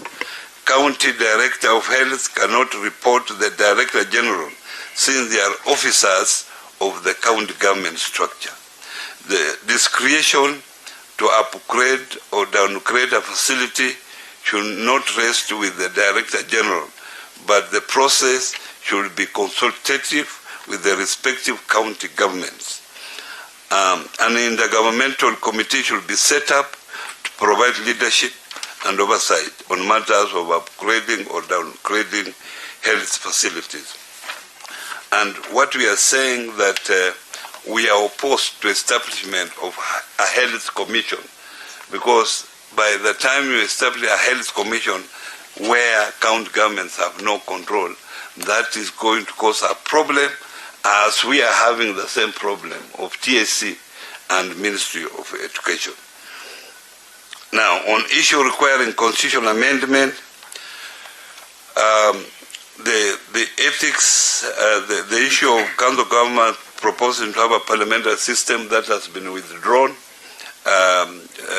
We have withdrawn that. We will go straight away to the next one, the structure of national government. We at the Council of Governors, we support a national executive comprising of the President as the head of state, Deputy President, Prime Minister as head of government, and 2 Deputy Prime Ministers. And we also propose the cabinet shall consist of not more than 18 ministers and 22 deputies among members of parliament. All deputies come from members of parliament, but the minister at least 1/3 to be appointed from outside parliament.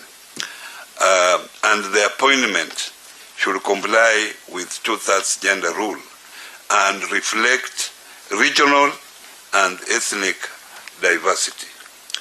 Office of the Leader of Opposition, this should be created in the government structure. The leader of the party or the coalition of parties with the second largest number of seats shall be the leader of official opposition, and he shall have a deputy.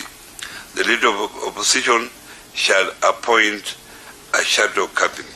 Naam, safi kabisa mpenzi mtazamaji, hizo ni picha za moja kwa moja kutoka katika hoteli ya Laiko Regency hapa jijini Nairobi, ambapo gavana wa kaunti Kakamega Wycliffe Oparanya pamoja na gavana wa kaunti Kirinyaga Anne Waiguru wanawasilisha mapendekezo kwa jopo la wiano la BBI, na kama jinsi ambavyo umesikia ni kuhusiana na hili swala la maendeleo mashinani ama katika kaunti tofauti. Bila shaka mtazamaji, nakukaribisha tena kwenye mjadala wetu kuhusiana na hili swala la uhusiano baina ya wakilishi wodi pamoja na magavana. Kumbuka si mara ya kwanza tumekuwa tukisikia kuhusiana na swala la impeachment katika lugha ya King'enge katika taifa hili letu la Kenya, na ndio posa tulikuwa tunauliza pale kwenye mtandao wetu wa Twitter, je, unadhani kwamba kuna ushirikiano mwema baina ya magavana na wakilishi wadi? Hili ndio swali ambalo tulikuwa tunauliza pale kwenye mtandao wetu wa Twitter, lakini kwa sasa wacha turudi kwenye majadiliano. Na bwana Cornelius Chesire,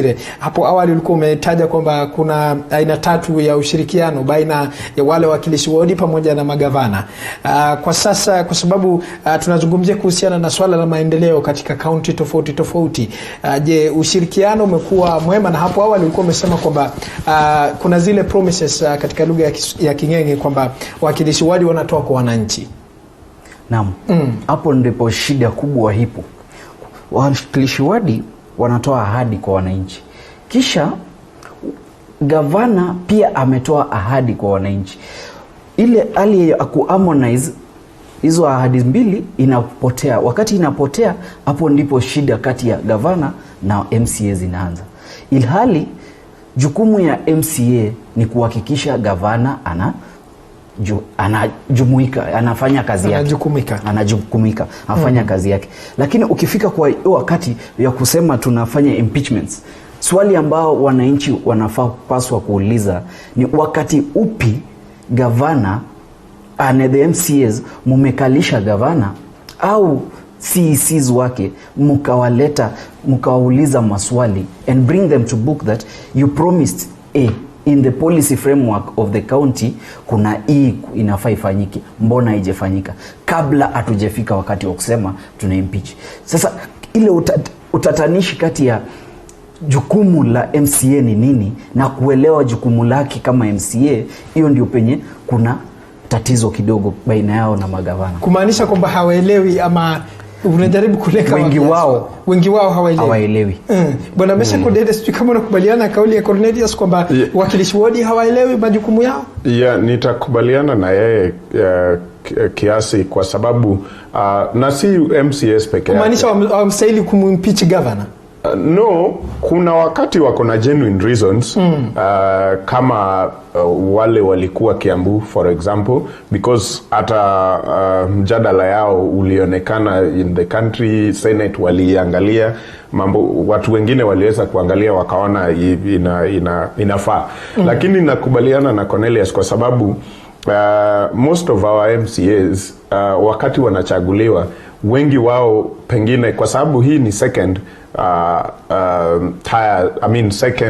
term of devolution.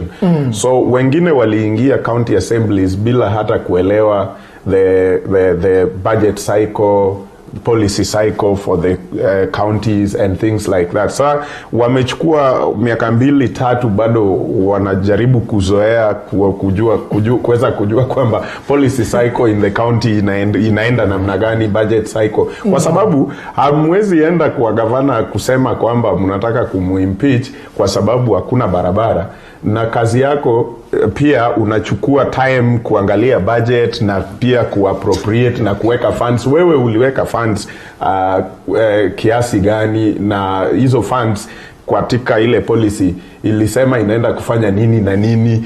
Kwa sababu kama uko na sababu kama hizo, then ni vizuri utokelezee useme kwamba tuliweka katika assembly, tuliweka hii pesa na hiyo pesa iko ama imepelekwa kwingine bila idhini yetu kama assembly, that would be okay.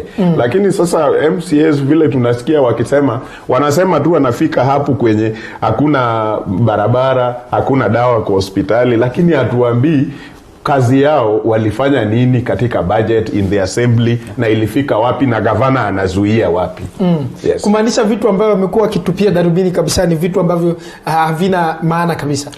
Zinaweza kuwa zina maana, lakini hawajatuambia, hawajatuelekeza njia hiyo yote completely ndio tujue sasa kama wananchi tuweze kuchukua uamuzi tuseme gavana ndio mbaya ama MCAs ndio wabaya. Wanatupatia mpaka katikati, alafu tunabaki tukisema ni kweli inaweza kuwa gavana ni mbaya kweli, but pia inawezekana kwamba wao hawajaelewa kazi yao vizuri. Yes. Na kufikia sasa, je, wewe mtazamo wako ni upi ama maoni yako ni upi kuhusiana na jinsi ambavyo umekuwa wakiwangatua magavana? Wamewajibika katika oversight ambayo ndio kazi yao kama wakilishi? I don't really think oversight kwa upande wa MCAs imefanyika kwa ukamilifu. Wamejaribu kidogo tu, but I think pia kuna sababu, kwa sababu kila assembly utakuta kwamba wachache ndio wanaelewa the whole oversight role, na wachache wengi tena hawaelewi. So hawafanyi kazi kwa upamoja. Alafu pia kuna swala za political parties and the involvement of political parties in the affairs of the county assemblies or devolution in itself. Utakuta kwamba party X wamechukua stand kwa sababu county assemblies maybe 25 wengi katika ile bunge la county ni ODM for example, and governor ni wa Jubilee ama ni wa party ile ingine. So sometimes they involve themselves in the affairs of these county assemblies, alafu ma MCAs wanasahau kazi yao, si mambo na party once you're in the assembly. Kazi inabaki kwamba oversight, legislation na representation. Lakini wanatoka kwa hiyo wakiangalia maybe chama imesema tusifanye hii ama chama imesema tumuimpeach. So wakati mwingine they rush to impeachment, alafu ndio wanarudi kutafuta masababu ama visababu. Cornelius, unakubaliana kauli ya Mesha Kodede kwamba wanakimbia wakati ambapo kufanya impeachment wakati wajafahamu mchakato ni upi? Na hapo ndipo nasema wengi wao hawaelewi jukumu yao. Kama jinsi Odede anasema, jukumu ya gavana inaanza kutoka pale kwa MCA bado. Kwa sababu MCA anafanya appropriation. Yeye ndio anapeana budget, ana approve budget yenye the executive anatengeneza. Kwa cycle ya maendeleo ya county, the MCA also anakuwa involved at the level of collection of views, public participation. Sasa na watu wakifanya hivyo kweli ama hapo ndio penye tuko na tatizo kuwa ukikimbia kusema tunataka kutoa gavana. Kweli kuna wale ambao wako na sababu tosha za kumuondoa gavana. But ukiona wengi ni siasa inakuja ku overlap the real action. Because if a county assembly is working, lazima watupe mwelekeo kuwa wakati fulani tulikuwa tumepitisha budget hivi na pesa tukaweka hivi, lakini gavana akatoa pesa hapa akapeleka hapa, akufanya ili na akufanya lile. Hiyo ni sababu tosha ya kuondoa gavana. Lakini kusema pale hakuna barabara sasa nataka kuondoa gavana, hapo haujaelewa jukumu yako kama mwanasheria, kama representation for representation and oversight. Oversight is kwa hiyo kulaumiwa ni wakilishi wadi, sio gavana. Gavana na wakilishi. Hata kabla hatujafika hapo tungependa kujua details za hizi mswada zao za kungatua magavana mamlakani, kama vile Nairobi walikuwa wamesema wanataka kungatua Sonko kutoka katika kiti. Tungependa kujua more than just what they are saying kwamba hajafanya kazi. Hiyo haitoshi. Kwa jinsi gani? Kazi zetu tulifanya tukafika pale, yeye aliposhika doria sasa atamu yake akaigeuza. Sasa hapo tunaweza endelea pamoja tuseme kwa hivyo hii inamaanisha you are right, anafaa kungatuliwa. Ukiona pia kwa jambo la tatu ambalo nilisema, ukiona pia most of the MCAs are driven by power struggle na money. Okay? Sasa ili swala la impeachment ni ya kuteka nyara gavana. Ili gavana usiponipa hili tutakuimpeach, msipotufanyia hivi tutafanya hivi. Kwa sababu the MCAs have known that we have the power to impeach. So we are the powerful house in the house of the county government. So gavana lazima utusikize ama tutatafuta tujisababu tukuonyeshe njia. Kumaanisha na ukiangalia katika county ya Nairobi kufikia sasa hivi ni siasa ama ni maendeleo? Kwa sababu Rais Uhuru Kenyatta aliwaambia wale wakilishi wadi kwamba wao watupie jicho zile ajenda 4 za serikali. Odede jinsi amesema, wakilishi wadi wa Nairobi kabla ya kesi ya Mike Sonko walikuwa naye, walikuwa marafiki naye. Na kweli kufikia mahali fulani kulikuwa na kazi moja mbili ilikuwa inaendelea Nairobi. Lakini wakati siasa ilianza, kesi yake ilifika, siasa ikaanza kuchukua mwelekeo mpya. Ukaona wameanza kutawanyika, kuna wenye wanakubaliana naye, kuna wenye wanakatana. Lakini kufikia wakati ambapo rais alichukua jukumu fulani za county, ilibidi kwa sababu county ya Nairobi hatuna deputy governor. And at that point there's no CEO. You know, like in a county it's not like the executive where when the president is not there, the CSs are still in charge. In a county the direct accounting officer of the entire functioning of the county is this governor. Now when we do, in absence of governor, that means that body is running without a CEO. That's when walikuwa wanasema deputy governor achukue mamlaka kwa muda hadi kesi yake ishi. Nairobi hapo tulikosa kwa sababu hatuna mtu mwenye angechukua mamlaka kwa muda. Ilhali kama tunakubali governor bado ni governor Sonko, lakini hana yule majukumu, ile uwezo wa kuendesha jukumu ya county. Kwa hiyo tunasema the county head no head. At that point we really think the national government ilikuwa inahitajika kuingilia kati, kwa sababu ni mji mkuu, and it's we can even say it's the hub of East Africa. So its management should be central, and the government taking it up ilikuwa ni sawa. Lakini kisheria tutauliza, was the procedure right? Bwana Basha Kodede, ili kuleta uhusiano huu, kuwepo na uhusiano mwema na kuhakikisha kwamba ajenda ambazo zimewekwa na serikali ya county inaafikiwa, je, wale wakilishi wodi wanastahili kutilia nini maanani?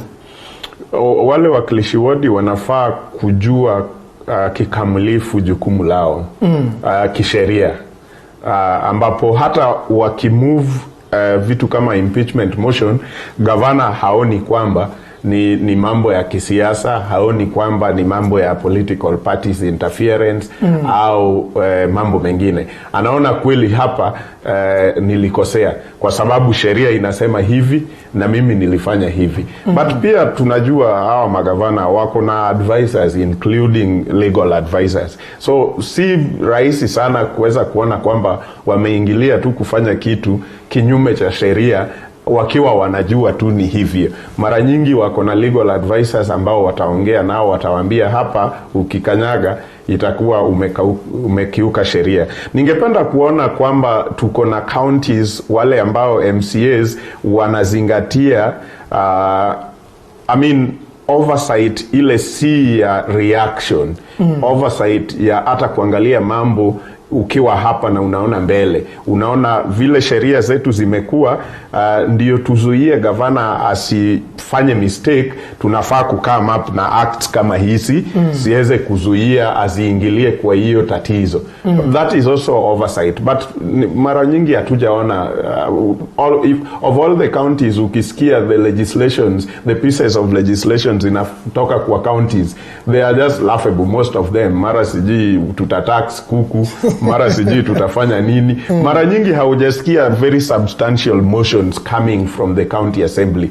That makes us doubt kama kuna capacity in our county assemblies kweli ama si hivyo, kwa sababu mara nyingi wale wamechaguliwa on the basis of popularity. Kwa sababu ni mtaa mdogo, sasa you are very popular there, and then watu wanaanza kukuchocha kama vile wananichocha saa hii. Alafu kesho unaingia hapo, alafu hauna capacity. Yes. Committees, for example, committees of the national, not the national, I mean the county assemblies. Have you felt them? Mumewahi, hata nyinyi ni wanahabari, mumewahi enda hata katika kikao fulani ya committee of the county assembly, whether on health or anything? Watasema hakuna barabara, lakini sasa ukienda Vihiga uite maybe committee of roads in the county assembly, will you get the real substance of issues? Hatujawahi sikia vile committees zao wanafanya kazi. Hatujawahi ona even the heads of those committees. Unlike National Assembly, tunaona committees wanajukumika their own issues. Hapa county inawezekana kwamba environment is so bad, maybe kuna uchafu nini, town imekuwa so bad, but huwezi ona hata committee of the county assembly addressing a press conference on a few things, either to tell Nairobians tumejaribu kufanya hivi kama committee ya assembly ya Nairobi, lakini governor hastaki kufanya kazi na sisi. Hakuna vitu kama hizo. All you want to hear, dakika moja wanataka impeachment motion.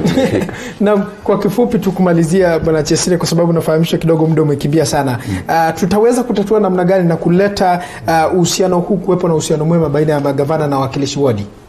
Moja, tufanye capacity building. Sisi ndio wenye tunawachagua na sisi tutagharamia. Sasa the first thing that we should always do ni the moment elections inaisha, a serious capacity building on legislative and oversight matters should be done on all the MCAs. Hiyo itahakikisha kuwa wako na uwezo wa kuunda sheria, kufanya oversight. Jinsi anasema MCAs wanafaa kuelewa kazi yao, si eti unakimbilia tu impeachment also, as much as wanakimbilia, iko na the highest threshold, because it must be gross misconduct. Si uende tu useme barabara haiko mahali ama nini. Lazima uonyeshe gavana amefanya ili na hajafanya ili na ila haribu sheria ama rights za mwingine. Then ukija ya pili, wache siasa. Wache siasa. Kwa sababu it's all about knowing your role and being professional in your role. Kila kitu itakuwa sawa.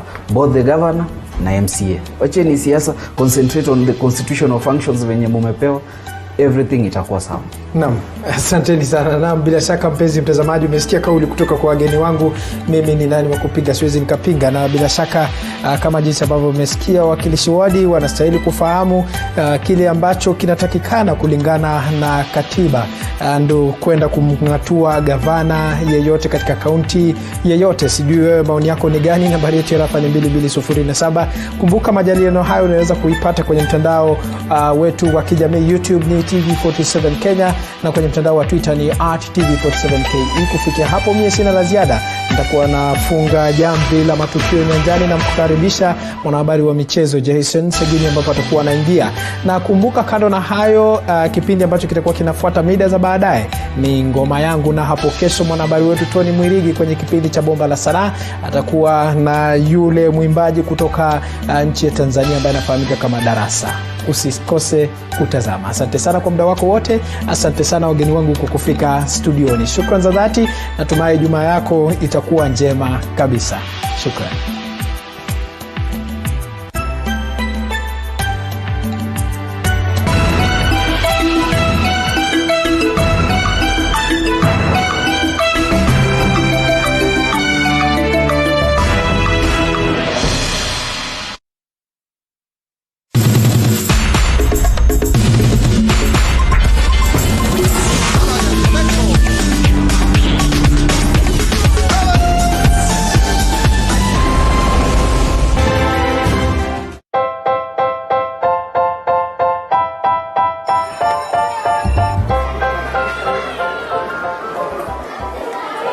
Hi guys, my name is Valentine Anjuru.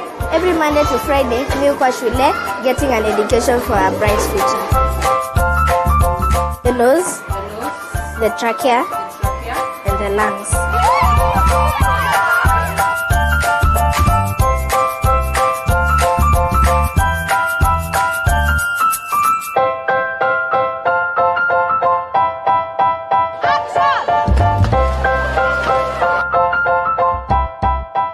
Mimi hupenda kuogelea. Pia, it's time for me to have fun with my friends. Join us every Saturday at 8:30 a.m. kipindi cha watoto mashinani.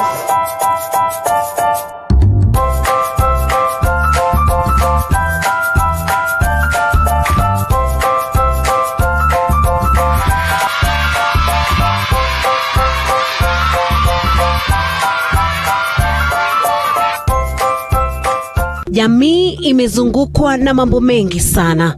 Karibu tena mtazamaji, unaendelea kutazama kipindi cha Jamii na Itikadi. Kutoka kwenye ndoa za mapema, kuolewa is an option, mila na desturi, kuna nguo ya hapa sitting room na kuna nguo ya chumbani, dini. Wengi walipitia kwa many boyfriends, many girlfriends. Na hiyo ni ukahaba. Maisha ndani ya ndoa. Hauoni vile atetema, yeye ndio yapika, ushavyomba kuwa, hapa tusemezane ukweli. Mazingira. Kama mimi niko na watoto na sisi kizani na ndugu yangu. Watoto wangu wakiwa kwa umri mchanga sana. Ninaweza kuwa protect kidogo. Watu wangapi wanafanya kazi pamoja, wakikutana ni maadui, hawazungumzi. Siku 2-3 haya huyu ana mimba, kwa nini alipatwa na malaika? Bila kusahau tamaduni. Sauti za kina nyanya za masogora kufundwa ni sauti 21. Ungana nami Fiona Kenga kila siku ya Ijumaa saa 12 jioni hadi saa 1 ndani ya kipindi unachokienzi, Jamii na Itikadi. Nikupe uhondo.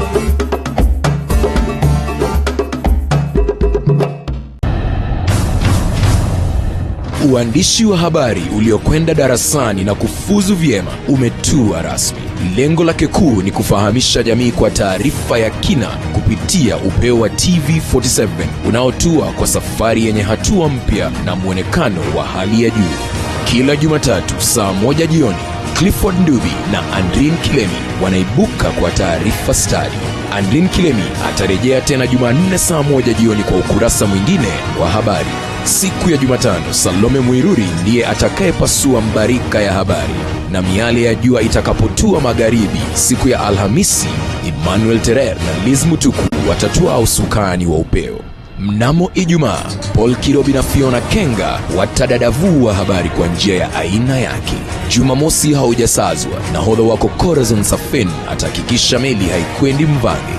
Josh Onsare ndiye atakayevalia njuga. Taarifa siku ya Jumapili ni ya kubwa, ikiwa kufunga wiki kwa mpigo.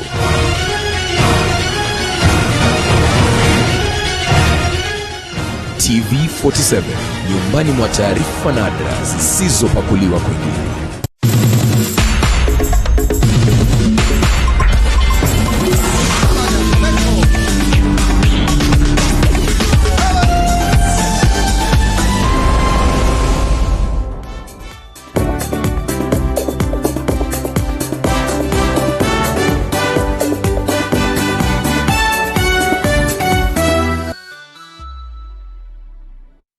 Siku 7 katika wiki moja, Jumatatu hadi siku ya Ijumaa, na kisha siku ya Jumamosi na Jumapili ni katika nyanja za michezo kuweza kujua je kuna jilini katika siku ya Jumapili na Jumamosi katika nyanja za michezo. Hii ni 47 viwanjani. Mimi jina langu ni Jason Sagini, the sports archbishop, na kama kawaida wachi njia michezo ili kutamba. Niko hapa kwa ajili yako mtazamaji kuweza kufahamisha matokeo na matukio yanayojiri katika nyanja za spoti humu nchini, barani Afrika na pia barani Ulaya. Lakini kwa sasa tuweze kuanza na ligi ya mashemeji ama derby la mashemeji ambayo inakwenda kupigwa siku ya Jumapili kuanzia saa 9 kamili katika ule uga wa Kasarani jijini Nairobi. Itakuwa ni derby la 89 katika uga ule kuweza kupigwa baada ya mkondo wa kwanza kuweza kuishia Gor Mahia kuweza kumzaba AFC Leopards magoli 4-1.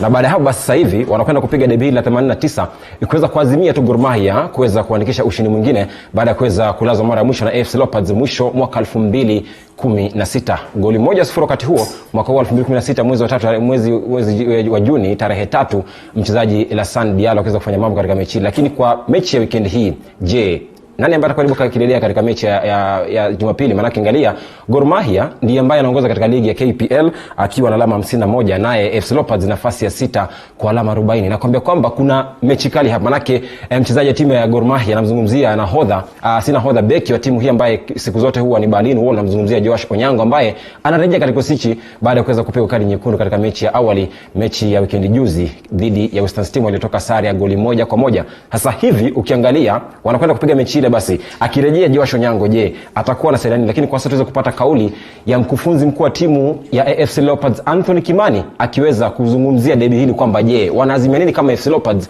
na pia wao wanapoazimia kufuzu ama kushinda Gor Mahia kwa mara ya kwanza kwa miaka 4 tangu mwaka 2016.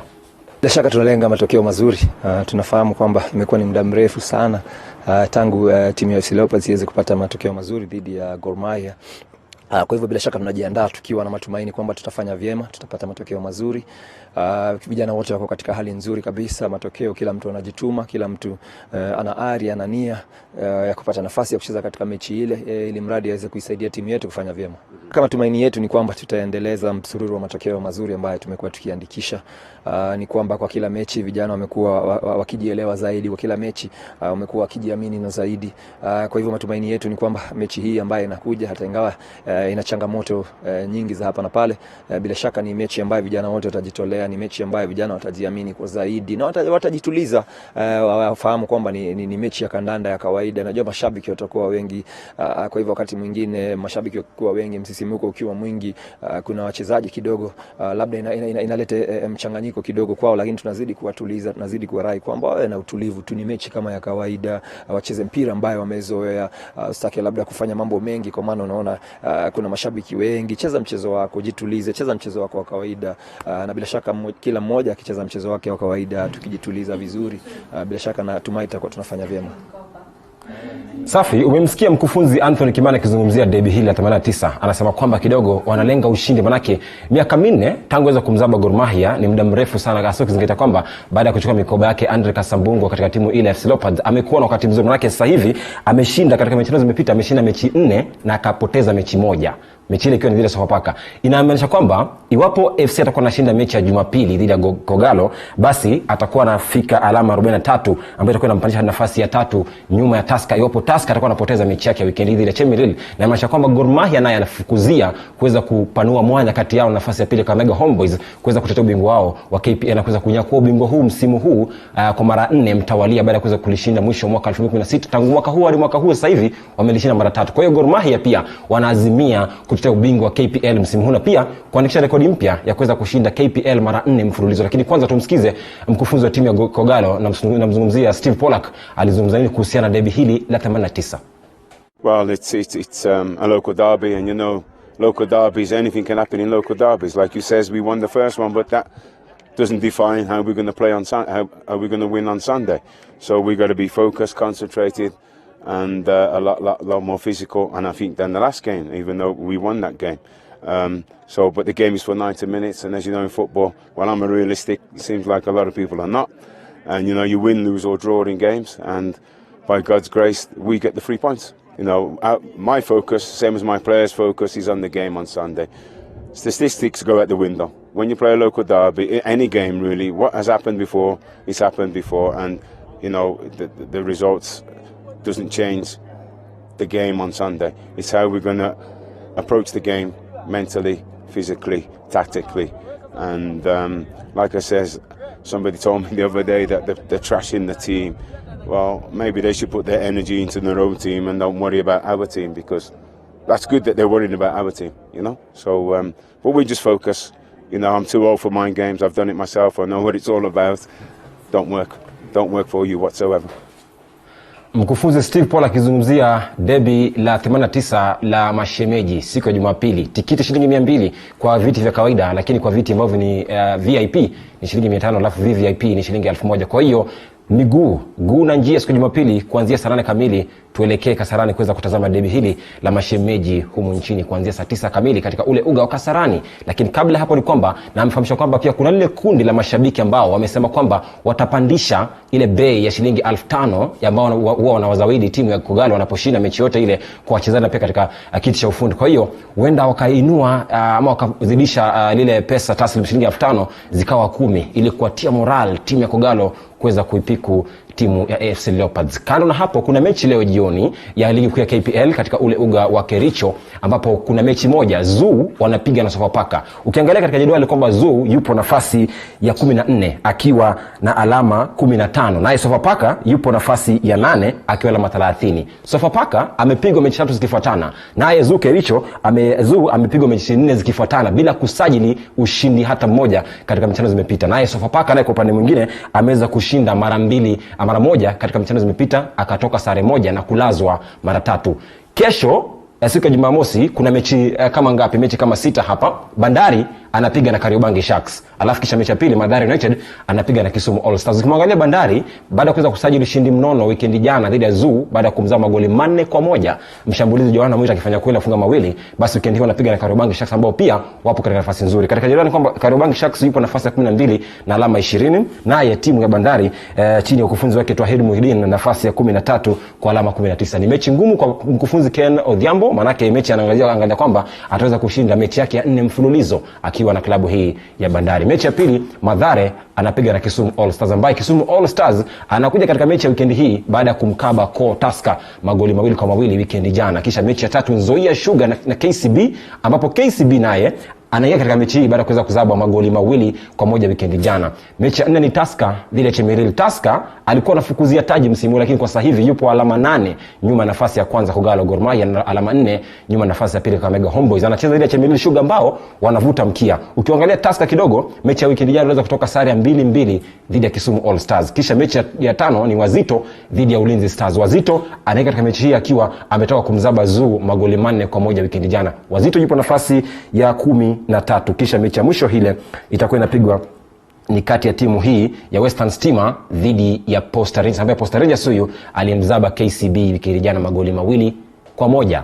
Kando na hapo tutoke katika masuala ya soka tuangazie raga. Kuna manake kule katika raga wiki hii imekuwa ni wiki ya masikitiko, manake mchezaji mmoja wa timu ya KCB namzungumzia Tony Onyango Opondo aliweza kuaga siku ya Jumatano asubuhi baada ya kuweza kuzimia katika nyumba yake katika eneo la Ngong siku ya Jumatano asubuhi.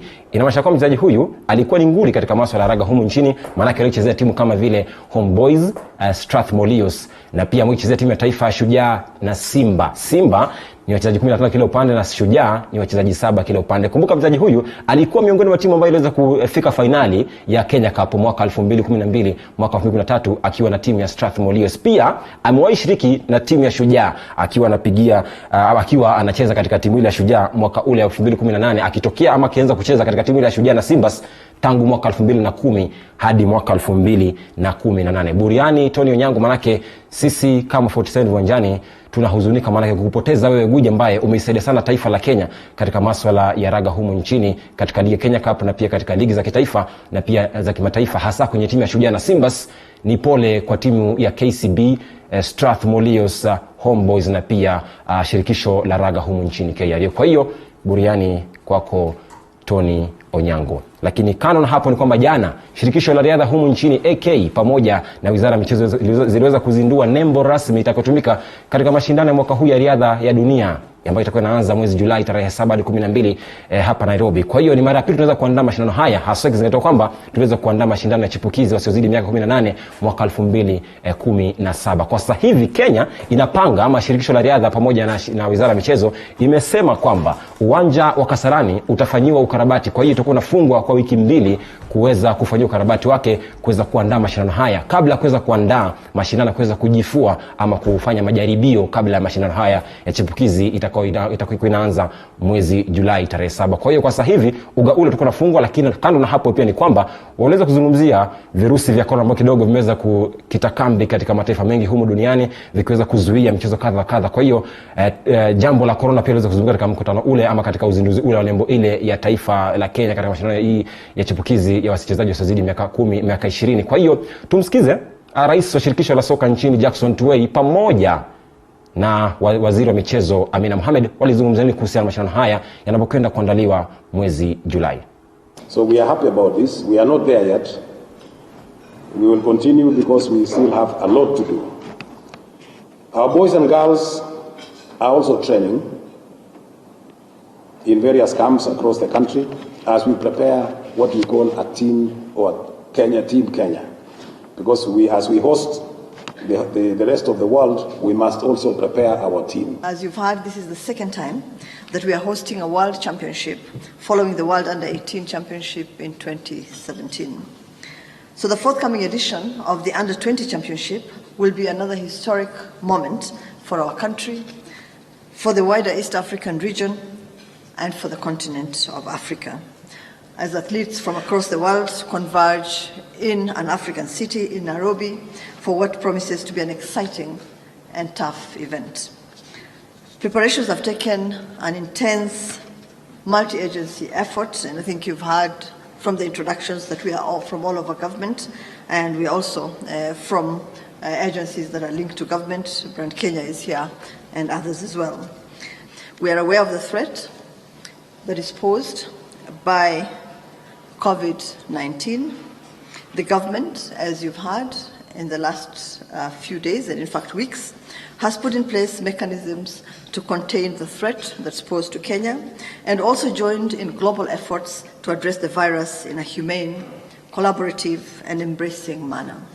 We'll keep you constantly updated on our state of preparedness, on the status of preparations for the championships, and we all remain hopeful and are ready to host these championships.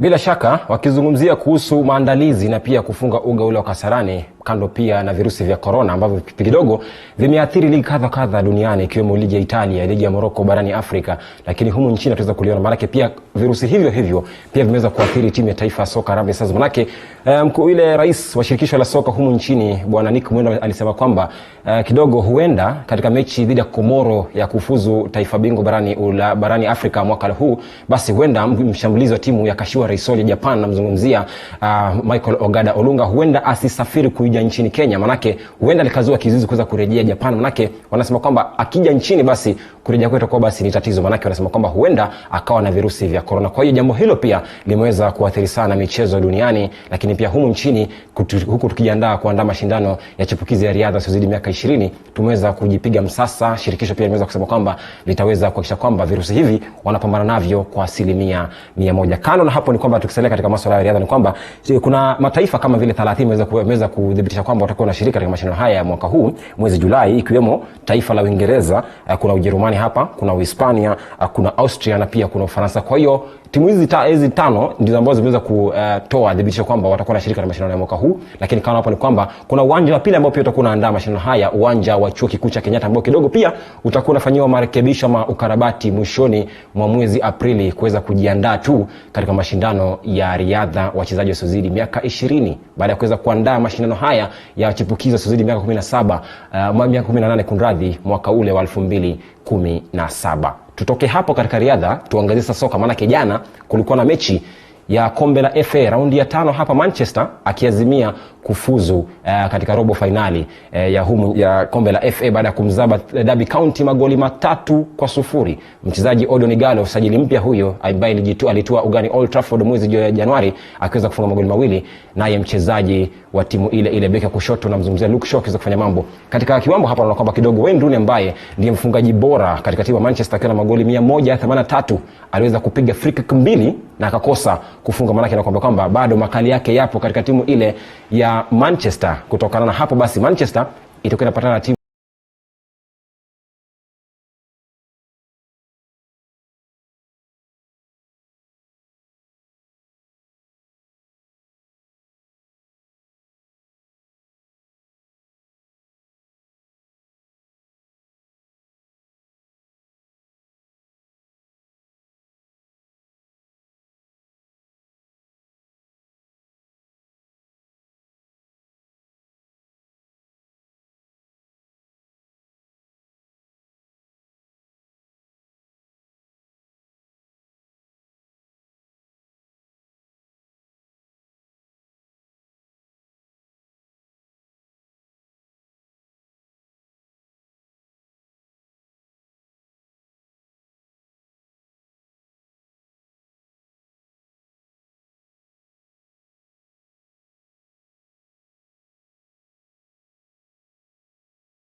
aliweza kuwa makini kuepuka kupigwa na mchezaji wa zamani wa timu ya Manchester, na mzungumzia Wayne Rooney. Tuangazie draw ya robo finali iliweza kupigwa ama iliweza kuandaliwa, itakuwa inachezwa vipi na wakati gani. Ukiangalia hapa ni kwamba katika mechi ya kwanza ya draw ya kombe la FA robo finali, Sheffield United baada ya kuweza kucheza mechi yake na kuweza kushinda katika hatua ya raundi ya 5, atakuwa anapiga dhidi ya timu ile ya Arsenal kama sijakosea.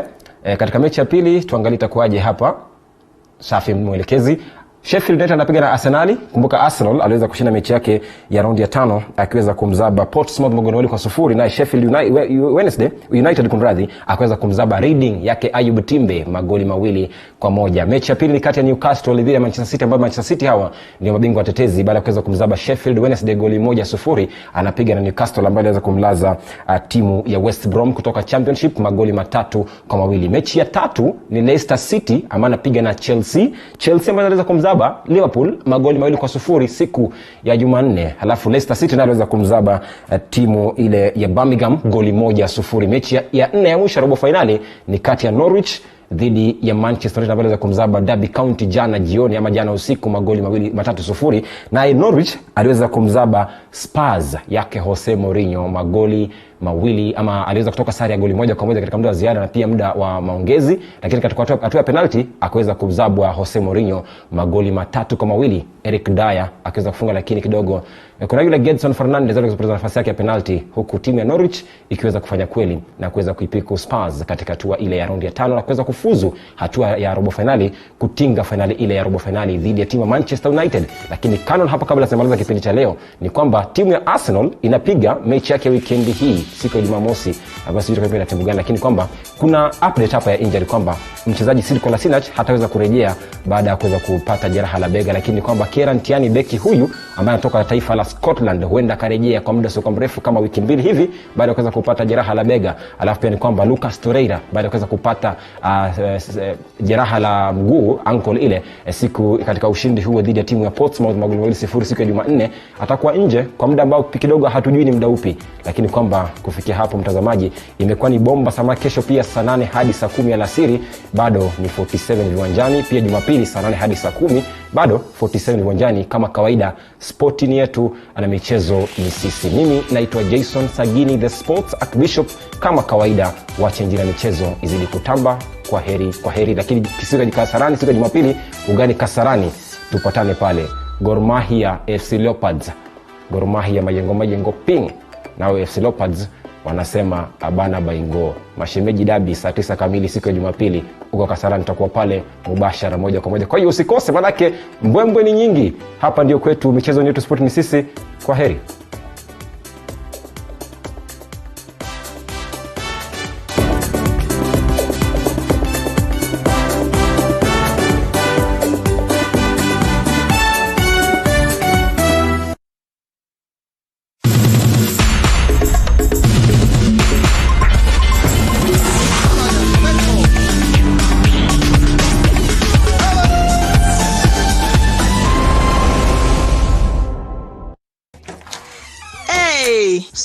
Peterson, tumefutwa wote.